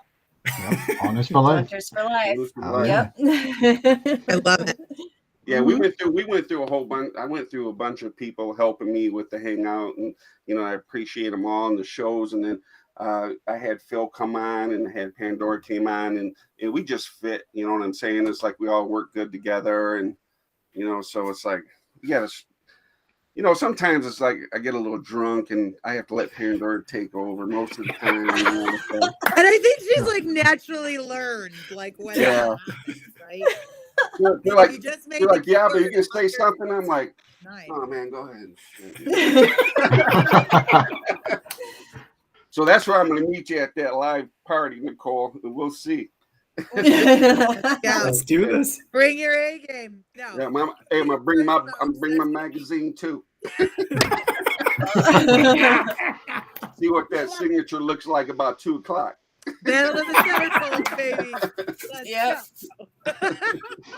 I don't know who said it, but somebody said this is the most they've heard Deoblo speak. Same here. Same here. You know what it is? Drinking water. You know what it is? He was pre-hydrating, ready for the show. That's right. Waiting for Spooky Mama. Yeah, exactly. Oh my God. Okay. We're getting a ton of questions. I'm just going to start asking them. I know that we have some predetermined questions, but a lot of these we're all going to want to know. All right. what year did you guys start? Do you remember? Yeah. This is the stumper. 11 years ago. Okay. Okay. That is perfect. I All got right. you. And Can you how do long math? has Pandora been part of this show? Ooh. Oh, Well, she'll have to do that one because she was on and then left and then came back because she missed us, I think. Oh. oh yeah. I missed my fam. I absolutely did. I think I was a guest in year 2 and then started helping to host in year 3. Okay. And then a 2-year break and returned after that. Yeah. That's started amazing. with vendor shows, I think. Yeah, yeah. And I didn't leave because we're all such family now, and you know, yeah, couldn't That's leave awesome. anymore. Yeah. All right, and Phil, how long you been kicking it with these? Yeah. Oh yeah, I actually was a guest twice. And so doing this whole guest thing is kind of new to me again. It's been so long. Yes, it is very strange. Thanks for dusting us so skilled, guys. We really appreciate it. Yeah, honestly, I don't even remember. It was Deoblo reached out to me and basically said, "Hey, you want to do this?" And I'm like, "Hell yeah!" I think it's been maybe 3 to 5 years. I would say. Nice. Yeah, 3 to 5, I think. Well, thank you for joining amateurs like Chris and I. We really appreciate it. Stop it! Stop that! No. Stop it! No, you guys are fun to watch. It's kind of weird being on the other end of it. No, but seriously, like I get all excited because like I just throw you guys on and like we do the same. We like Thursday. I'm like, yeah. Thursday nights there, and of course a bunch of my haunt crew is like, did you see that? They've got this surprise and they've got that, and like I love it. I love everything that you guys are doing, and this is a great time to segue in. I love how we play off of one another. We are family and sharing ideas, and you know, Transworld and MHC, we're family. Oh yeah, right? Every Thursday we literally have a group chat like, oh hey, did you see that? That's awesome! Like so cool, you know. That's what it's about. It's, you know, getting that knowledge out there to everybody. So though, you know, anybody who's starting from a home haunt, even wanting to go pro, you know, we all start somewhere. So, you know, that's what the Hangout's about, you know. As Cobwebs and Candlestick said, from pro to Joe. Yeah. Right. Love it. Can we go with a No. Can we go with a basic question? Just because we're getting tons of questions on it. How do we join this awesome place? Like, what do we do to sign up to get up to be a part of Haunters Hangout? You got to message Deoblo. I'm just kidding. That's the secret. I mean, honestly, there's a lot of rules. I mean, there's a lot of guidelines and rules that it takes to join it, and it's not because we don't want everybody to join. It's because at one point we were getting spammed so much. You know, we had to set a criteria of how many years you had your Facebook, or you know, like 20 other 30 other members of the haunt community, and did you answer the questions, and if you can't get in, just message me or message Phil and it's on Phil. Yeah, I mean, behind the scenes, obviously we try to do our best, but there is a lot that goes into it. So I mean, yeah, we have some pre-criteria, you know, to answer, and it just helps us to find you and understand you, and you know, make sure you're legit. Yeah, you know. So although Chad is joking to send your $100 membership fee, is there a membership fee to Haunters Hangout? For Chad, yes. Well, and real quick, just because we're getting mutual love here, of course, from Danny Patrick, who has been with us week after week, and we're so grateful. When haunters ask what they are watching, it's Transworld Live and Haunters Hangout. So thank you, Danny. Appreciate it. I love that. I love that. Mm-hmm. Yep. Yeah, honestly, and they're right. You know, yes, are there criteria? Are there questions to answer? Do you got to follow the group rules? Yeah, you do. But ultimately what it comes down to is we're just a bunch of haunters hanging out. We're sharing information, and we're sharing the love of the season and the industry, and that's what it is. So yeah, it's not hard to get in. You just got to be true human being that loves Yeah. this, Mhm. and maybe have a few other people that might be in the group too. That helps, so we know that you're actually a real human and not just coming around to post about A bot. horse pornography. So Sure. Mhm. yeah. Well, just a quick advocation. Like, I think it's wonderful. We talk about family, we advocate for family, and Hunters Hangout really does represent and kind of enforce that respect and love for everybody. And what's great is when any member of our community, any member of our family has some tough times or falls down, we are all there to pick them up.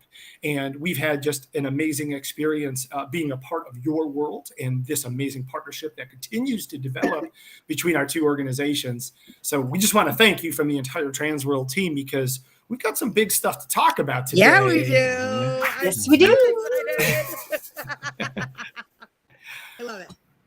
So what are you excited about for MHC? Midwest Hunters is right around the corner. We did some huge stuff last year, which we'll touch on in a second, but what are you most excited about?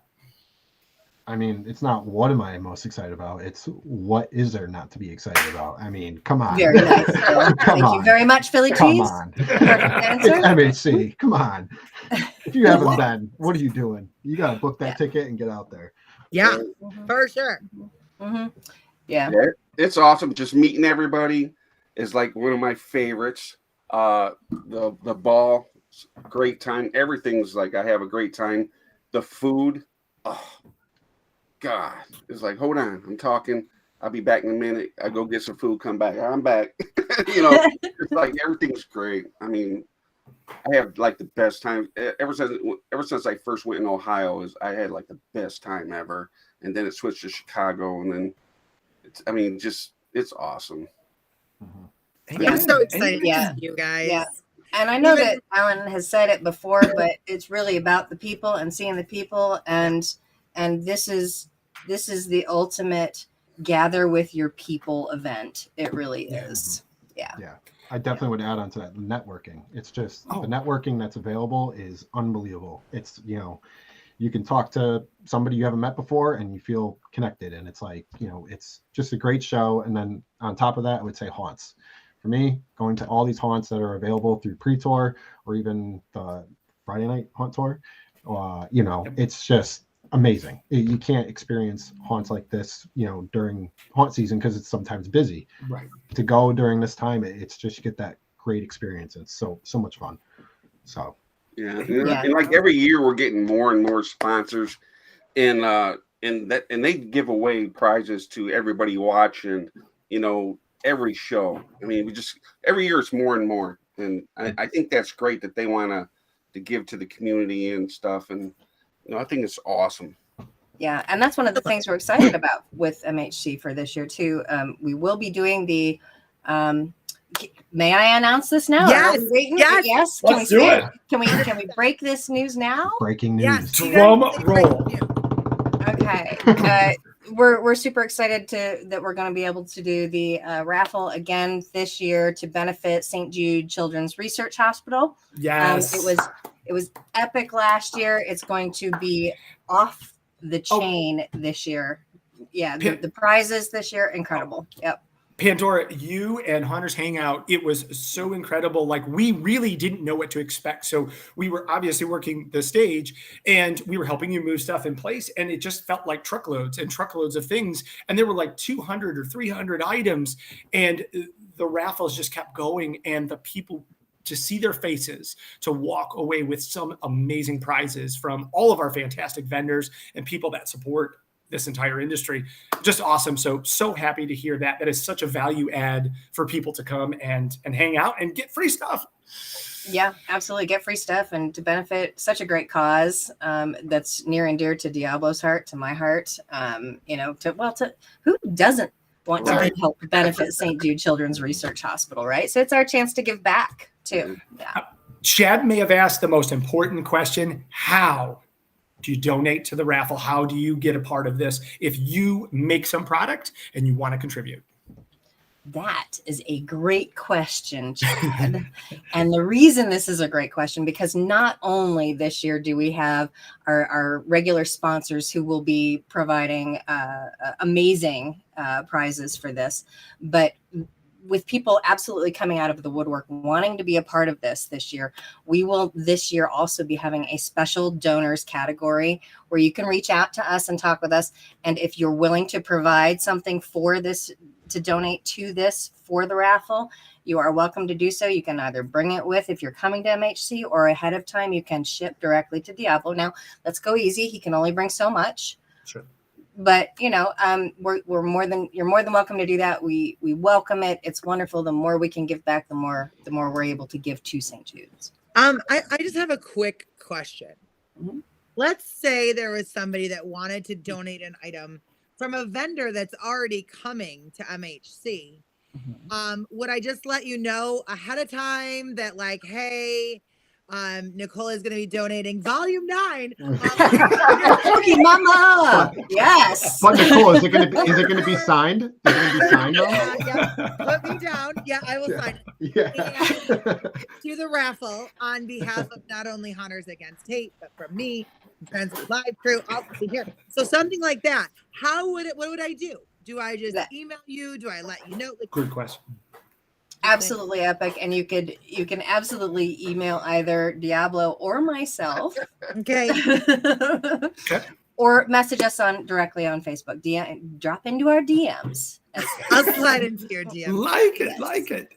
Now, plus we're gonna have Hunters Hangout shirts, 2 different types too, and all the profits from the shirts that you buy will go to St. Jude's as well. So love it.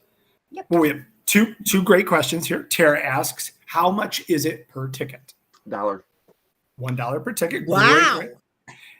And your odds are great. The odds are great. What a value. More tickets you buy. Yeah. I'm just saying, if you bought 50 tickets and put them all in for this, you have a really good chance. Hessian asked, what day is the raffle? And we know this one. You got to wait till the very end, Sunday, right before we close those doors. That's correct. Sunday afternoon. Yep. And you do need to be present to win. That's very important. So please, unless you got someone holding your tickets. Yep. Please be present to win, or you have someone holding your tickets. Yep. That's amazing. And Kimberlina, shout out to Kimberlina. Kimberlina will also stop by and sign said book that's being donated. Awesome, Kimberlina. Thank you. Yes. I'm just going to call it donation from the sisterhood. Right. And we'll make sure that all gets taken care of for you. So see, it is very easy to donate an item. That's all you got to do, right? Is just make sure, it's going to take a page out of my book, guys.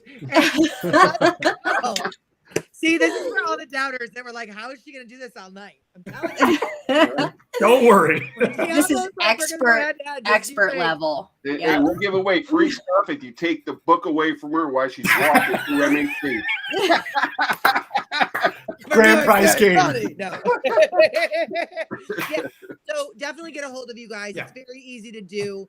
Yep. Like I just said, if you want to call up 1031 Studios. I'm just going to throw it out there because he was texting me all day for some cool stuff. And maybe I will. Mm-hmm. Maybe I'll call him up and be like, I want to buy this and donate it to the Hunters Against Hate raffle. Can you bring it with you? It's really simple. It's very easy. It is very easy. We don't make it difficult. It's all to benefit the children. So it's not hard to find us. Not at all.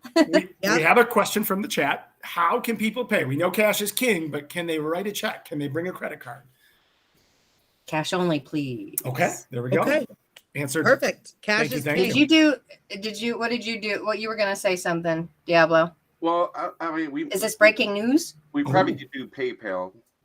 Ooh. Okay. Yeah, all right. I don't have anything else besides PayPal. So. With the times, man. Venmo, Cash App, man.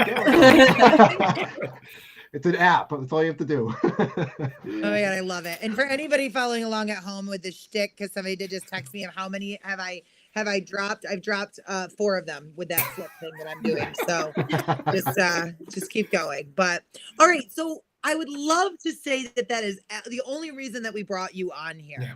But wait. Oh, wait. There's more. There's more. But there's always more with us. Always. We have an amazing announcement that I'm going to let Chris do all the explaining and stuff because if I didn't get to come up with a super crafty, cool name. Shout out to Chris and Chad, and I'm sorry I didn't answer the phone. However, this is breaking news. We are very excited to announce creepy closeouts. Chris, tell them what we've won. Yes. I love the setup. And As an honestly, industry, we've won something, guys. truly, huge credit to Jen because Jen had a flushed out idea before we got called, and credit to Chad for coming up with such an alliterative name, which is wonderful. But it is Creepy Closeouts. This is a brand new addition to MHC for this year, and we are so honored to have it co-sponsored by both Haunters Hangout. Yes, thank you. And the Chicago Haunt Builders. We love Jim Slanker and company. So thank you very, very much as well. I just am like dancing so much on tonight's episode, guys. I didn't have this much energy at 7:40 my time. I was like, oh God, we gotta do Where this. did it come from? I don't know how because I'm not even drinking really any. It's just water. And I'm excited. You guys get me all excited. Pandora, jump in whenever you want, but let's tell these folks what Creepy Closeouts is. It's going to be an area of MHC right on the trade show floor where vendors can sell items that might not qualify for sale at their booths. So we're talking about one-offs, prototypes, discounted or discontinued items. Sounds like every one of my props. Yeah, we are so excited about this because this is the way, when we go to Transworld or, sometimes even MHC, and there are these great vendors out there that we absolutely adore and love, and we are in awe of their product. We may not have the budget necessarily to afford what they're putting out there. However, with Creepy Closeouts, this gives us the opportunity to get our hands on something. And home haunters especially, we are the masters of given the TLC of reworking things. I mean, the 12-foot skelly groups alone and what they're doing with some of this stuff is insane, right? It's incredible. So this gives So this gives us the opportunity to get our hands on some really great stuff we might not typically have the budget for. So super, super cool. We're so excited to be a part of it. Just to kind of throw it in there, just as the buzz is kind of going. So it is not like the tribute store. This is going to be different. Okay. Just to give you an idea, the major credit is going to go to Kevin Elvey from Gore Galore. Okay. Yeah. Just to start there. Gore Galore has already committed to putting actual product into the Creepy Closeout. Okay. So it is, just to give you an idea on that side, there are vendors that are stepping up and saying, oh, so you know what? This is not picture perfect, or this is picture perfect and it didn't move like I thought it was going to. This is like, think about it as a trunk sale, as a flash sale, as a, fire sale, as Kevin said it earlier. Sale, examples of whatever the case may be.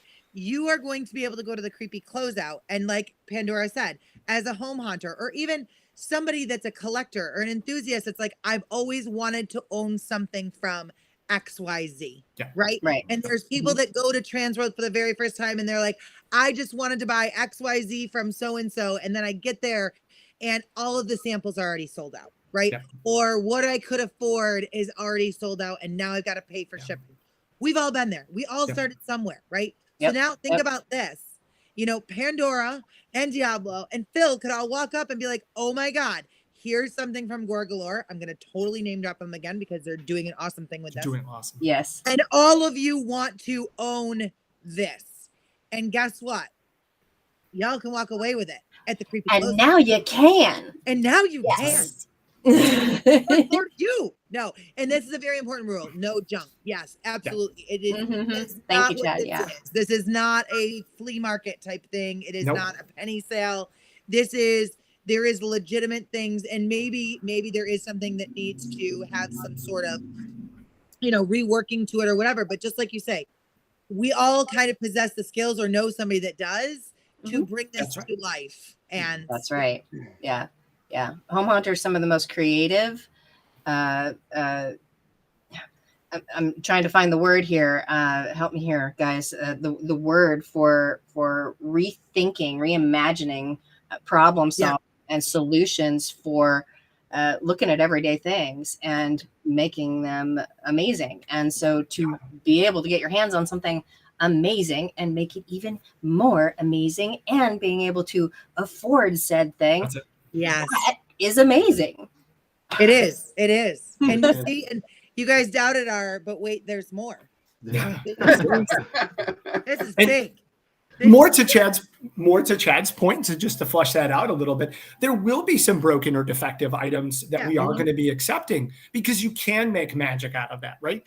But absolutely, if you intend to sell such said damaged items, they need to be reasonably salvageable. Like everybody has said, it's not a flea market, not a trash dump, and we do refuse. We have the right to refuse if we see something that's like, I think that's a little bit over the edge type of thing. We want this to be a quality place where people can get discounted items. And that's a great thought process too. Who exactly can contribute to said creepy closeouts, guys? So that is going to be vendors. That's going to be vendors. And there's a question on, what if a haunter donates older, high quality props? Could those monies go to St. Jude? So that is something where right there, that's a prime example. If you have something you're like, oh my gosh, this might be the time and place to move XYZ. That is going to be a message to Pandora and Deoblo and Phil, if you want to include him too, and say, hey, I've got this really great thing. I think it could go for a lot of money. I would love for it to all go to St. Jude's. They can then decide, yes, that's going to happen, or no, maybe next year, right? Who knows, really? I don't think they're going to say that, but I'm just throwing it out there. Right? That no junk rule, no. But that's important on that side to kind of say that, so that you guys know from not only smaller haunts, home haunts, but heck, I'm going to be in there throwing elbows, guys. We're talking Org Lore to discount. Oh, yeah. Discount and haunt items are my two favorite things. If you guys don't know this, Nikki G, you know where to find her on November 1st. Right in the front line at Spirit, because I like that stuff too. Yeah. So, that's right. The other side. My husband just texted me challenging me. That is why they call me. I do get the discounts, because moms love a good discount. Anyway, so that is the way to do that. And I digress. And Chris, it's your show now. Of course, we're getting questions like, how can a vendor be a part of this amazing opportunity here at Creepy Closeouts? So Pandora and I have the answer to that. The first rule is you have to be registered as an exhibitor and exhibiting with a booth at Midwest Hunters Convention. So that's pretty simple. You have to have a booth on the floor. Okay. Miss Pandora, what do you got next? You tell me, Chris, because you just tripped me up. That's okay. All right. So here's the fun stuff. You got to bring your own table on which to put your items. Yes, now you can rent one too. There's facility services. We can get you one, and you'll have to pay for it. Tables will be available there, but there is a fee for that. That's correct. Right. But if you want to bring your own, you're actually able to do that. So you could be a part of it. You have to have a company representative. So this isn't just kind of like set it and forget it. You've got to have some staff member from whoever that exhibitor is over there, kind of nursing your stuff, taking care of it, making sure that you're running the sales for your products, answering questions, and being a great representative. Right. It's not a drop and run deal, guys. You got to have somebody manning the table. That's right. And of course, you can only sell items that your company makes. So these are those one-offs, those prototypes, stuff from your company. Unfortunately, if you have other things, maybe donating them to the Haunters Hangout raffle is a great idea. But if it's from your company and you're exhibiting, we want you to be a part of this. Give it to the kids, man. Give it to the kids. You know what the kids all want? Kidding. Oh, no, you got to do it now. You have to do it now. And then I'm going to steal that. Hey guys, I got a bedtime story for you. Mama? No. Yeah. Now Nicole. This really great show, but they fired her because, Nicole, this sounds like an awesome opportunity for people to unload a lot of stuff and to be able to get their products into a lot of people's hands. This sounds like it's going to cost a lot of money. So if you're a potential exhibitor, How much do they need to pony up to be a part of this?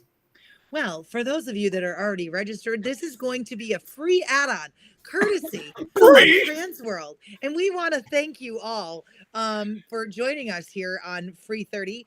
No, I'm just kidding. And all you need to do, though, because spots are going to be limited on this. This is hot. If you weren't part of the original tribute store Stampede, then let me tell you now. Things are going to get zesty really fast. You're going to want to email Jen at haashow.com.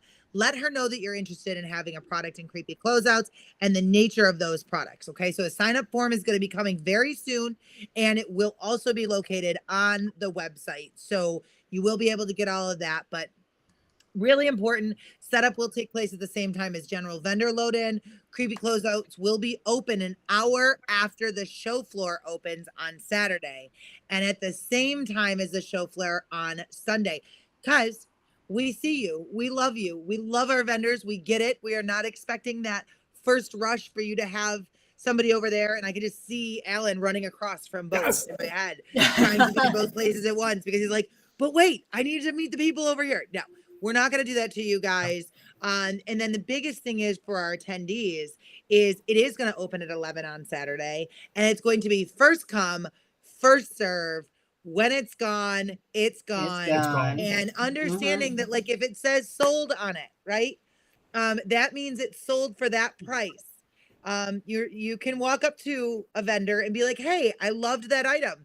And that vendor is going to say to you, wonderful. It's XYZ dollars. And you're going to say, but wait, over there. Nope, that's Creepy Closeout, my friend. That is how the game is played. And it is thank you so much for joining us. We shall see you next year at that price. Maybe. That's right. So maybe. Make sure. In turn, be in line early, be ready to shop, get excited.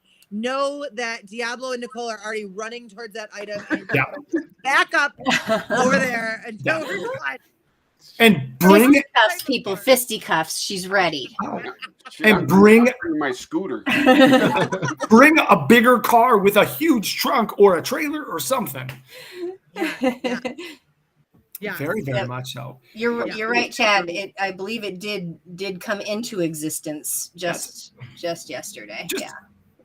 To Chad's point, that is exactly why we love you being a part of this show, because there is breaking information that we didn't know yesterday. Like stuff is being fleshed out all the time.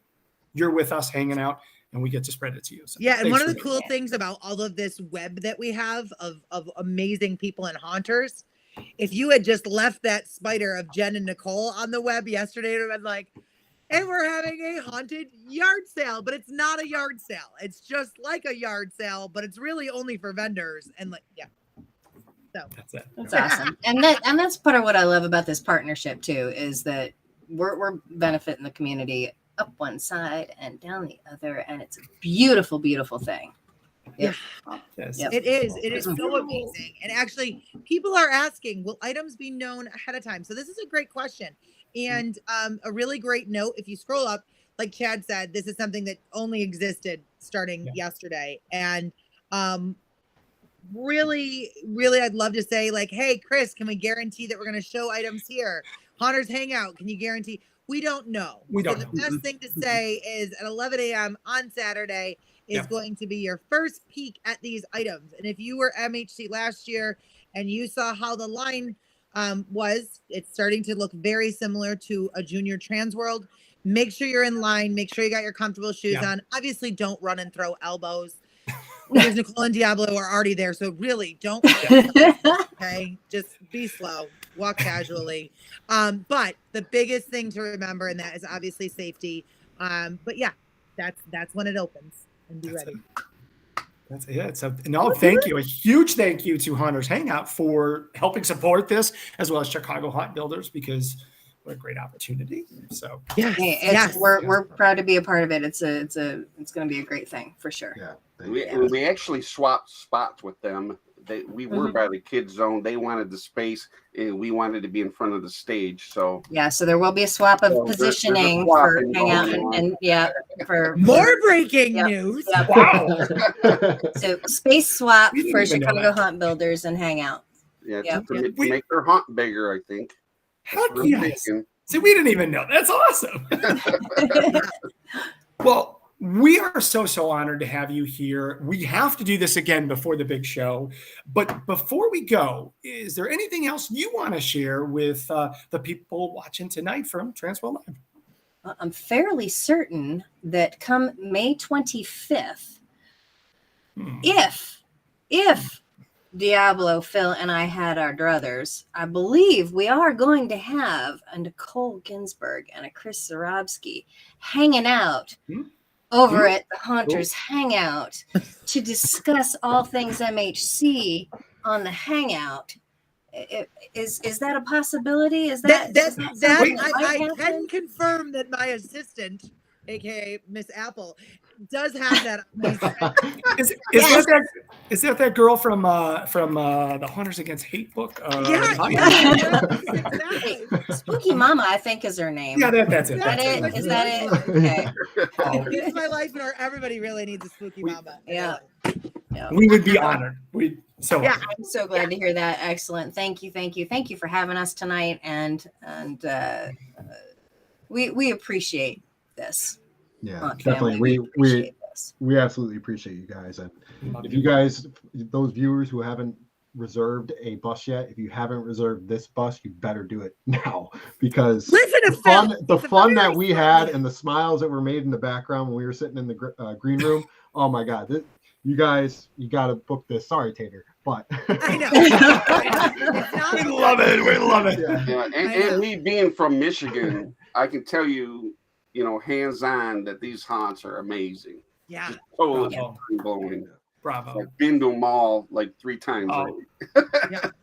Well, and I want to add one really quick thing just before we all go, or you guys go, and I forget because I'm trying to flip the darn book open one more time. But one really important note: if you guys have never been with us as we join the amazing crew of Haunters Hangout, we like to bring extra little nuggets that are just going to be specific news for Haunters Hangout. So make sure you're marking your calendars for that. Yes, for sure. Because it's really important. And then also you guys are asking some specific questions about creepy closeout and things like that. Foreshadowing and forethought. Oop, my watch didn't hear it, but you guys are hearing it. That's probably going to be a really safe place to hear a lot more about this concept. Just saying. I can't wait for those roles to be reversed on the 25th. I've already started. Let's do this. Yeah, exactly. I'm excited. Oh my God. Absolutely. Oh, we're going to have to massage the cheeks to get ready. I know. Yeah. Yep. Well, before you go, can you help us with one more thing? We will certainly try. We definitely need you to. So we have, thanks to Jen and Rich, of course, we are going to give away one more pass to the MHC Saturday night costume party. Sweet. And we figured we can make it a trivia question or something fun about Haunters Hangouts. If you have anything, I have something. If you want to plug it into the host chat, you're more than welcome to. Otherwise, I kind of have a softball. All right, go for it, Chris. What you got? All right, folks. You're definitely gonna type HA for HH, forgive me, for Haunters Hangout. And then the answer to this question: how many seasons of their live show are they on right now? What season is this episode? That's a good one. That's very okay. And while they're doing that, HH. Okay, so the date again that we will be joining you guys is, correct me if I'm wrong, but it's May 25th, correct? Correct. God, that spooky mama is really good when she writes. Yes, she is, and I do believe I see. Now, do you want to call it out? Who you saw first there? It looks to me like that was Nadine. That's what I see. Congratulations, Yep. Congratulations, Nadine. You with your answer of 11th season, which is just so impressive. That's awesome. You are winning yourself one pass to the Saturday night MHC costume ball, thanks to Transworld. So we appreciate you, and we can't wait to see you there. Bring your best gear. Congratulations, Nadine. I love it. Oh my gosh, guys, this has been an amazing episode, and I just cannot thank you guys enough for being here and helping us out with this and helping us break some amazing news. Oh, what a big night. dare I say this has been like one of my favorite episodes ever. Oh yeah. Really, truly. Thank you for And if having you us. ask us guys. how many episodes we've ever done, I don't know. So Chris, don't ever make that a trivia question. We can, I bet you we can get Robert and we can figure, because we can probably figure that out. But Well, I think I'm no just clue. feeling intimidated because like these guys like know their whole history. Oh, When we wow. come on to Hunter Takeover, we're gonna be like, 100%. No, you guys are legends. Thanks for paving the way. Yeah. Thank you. Yes, Appreciate guys. that. Yeah, for real. Thank you. Feel free to stick around in the green room. Yeah. There's a lot more we can talk about behind the scenes, and Yes. get ready as we join you guys on your show on May 25th, Which is a gonna plug that Thursday. again. Which is a It Thursday. is indeed. Exactly. Yes. It is a Thursday, so you can watch us on Tuesday. We will remind you that we will be there Thursday. In the meantime, if you are looking for something to do, you can read this book. While they're sitting in the green room. I know, right? Exactly. Love it. Love it. Love it. Oh my gosh. Thank you, guys. But yeah, this is your reminder, you. folks. If you haven't gotten your hotels, make sure you do it. Oh, yeah. Come hang out with myself, Chris, Phil, Deoblo, and Pandora in just a few short weeks at MHC in the Chicagoland area. That's it. And we will be back here next Tuesday night, April 18th. Same bat time, same bat channel, 7 p.m. Central.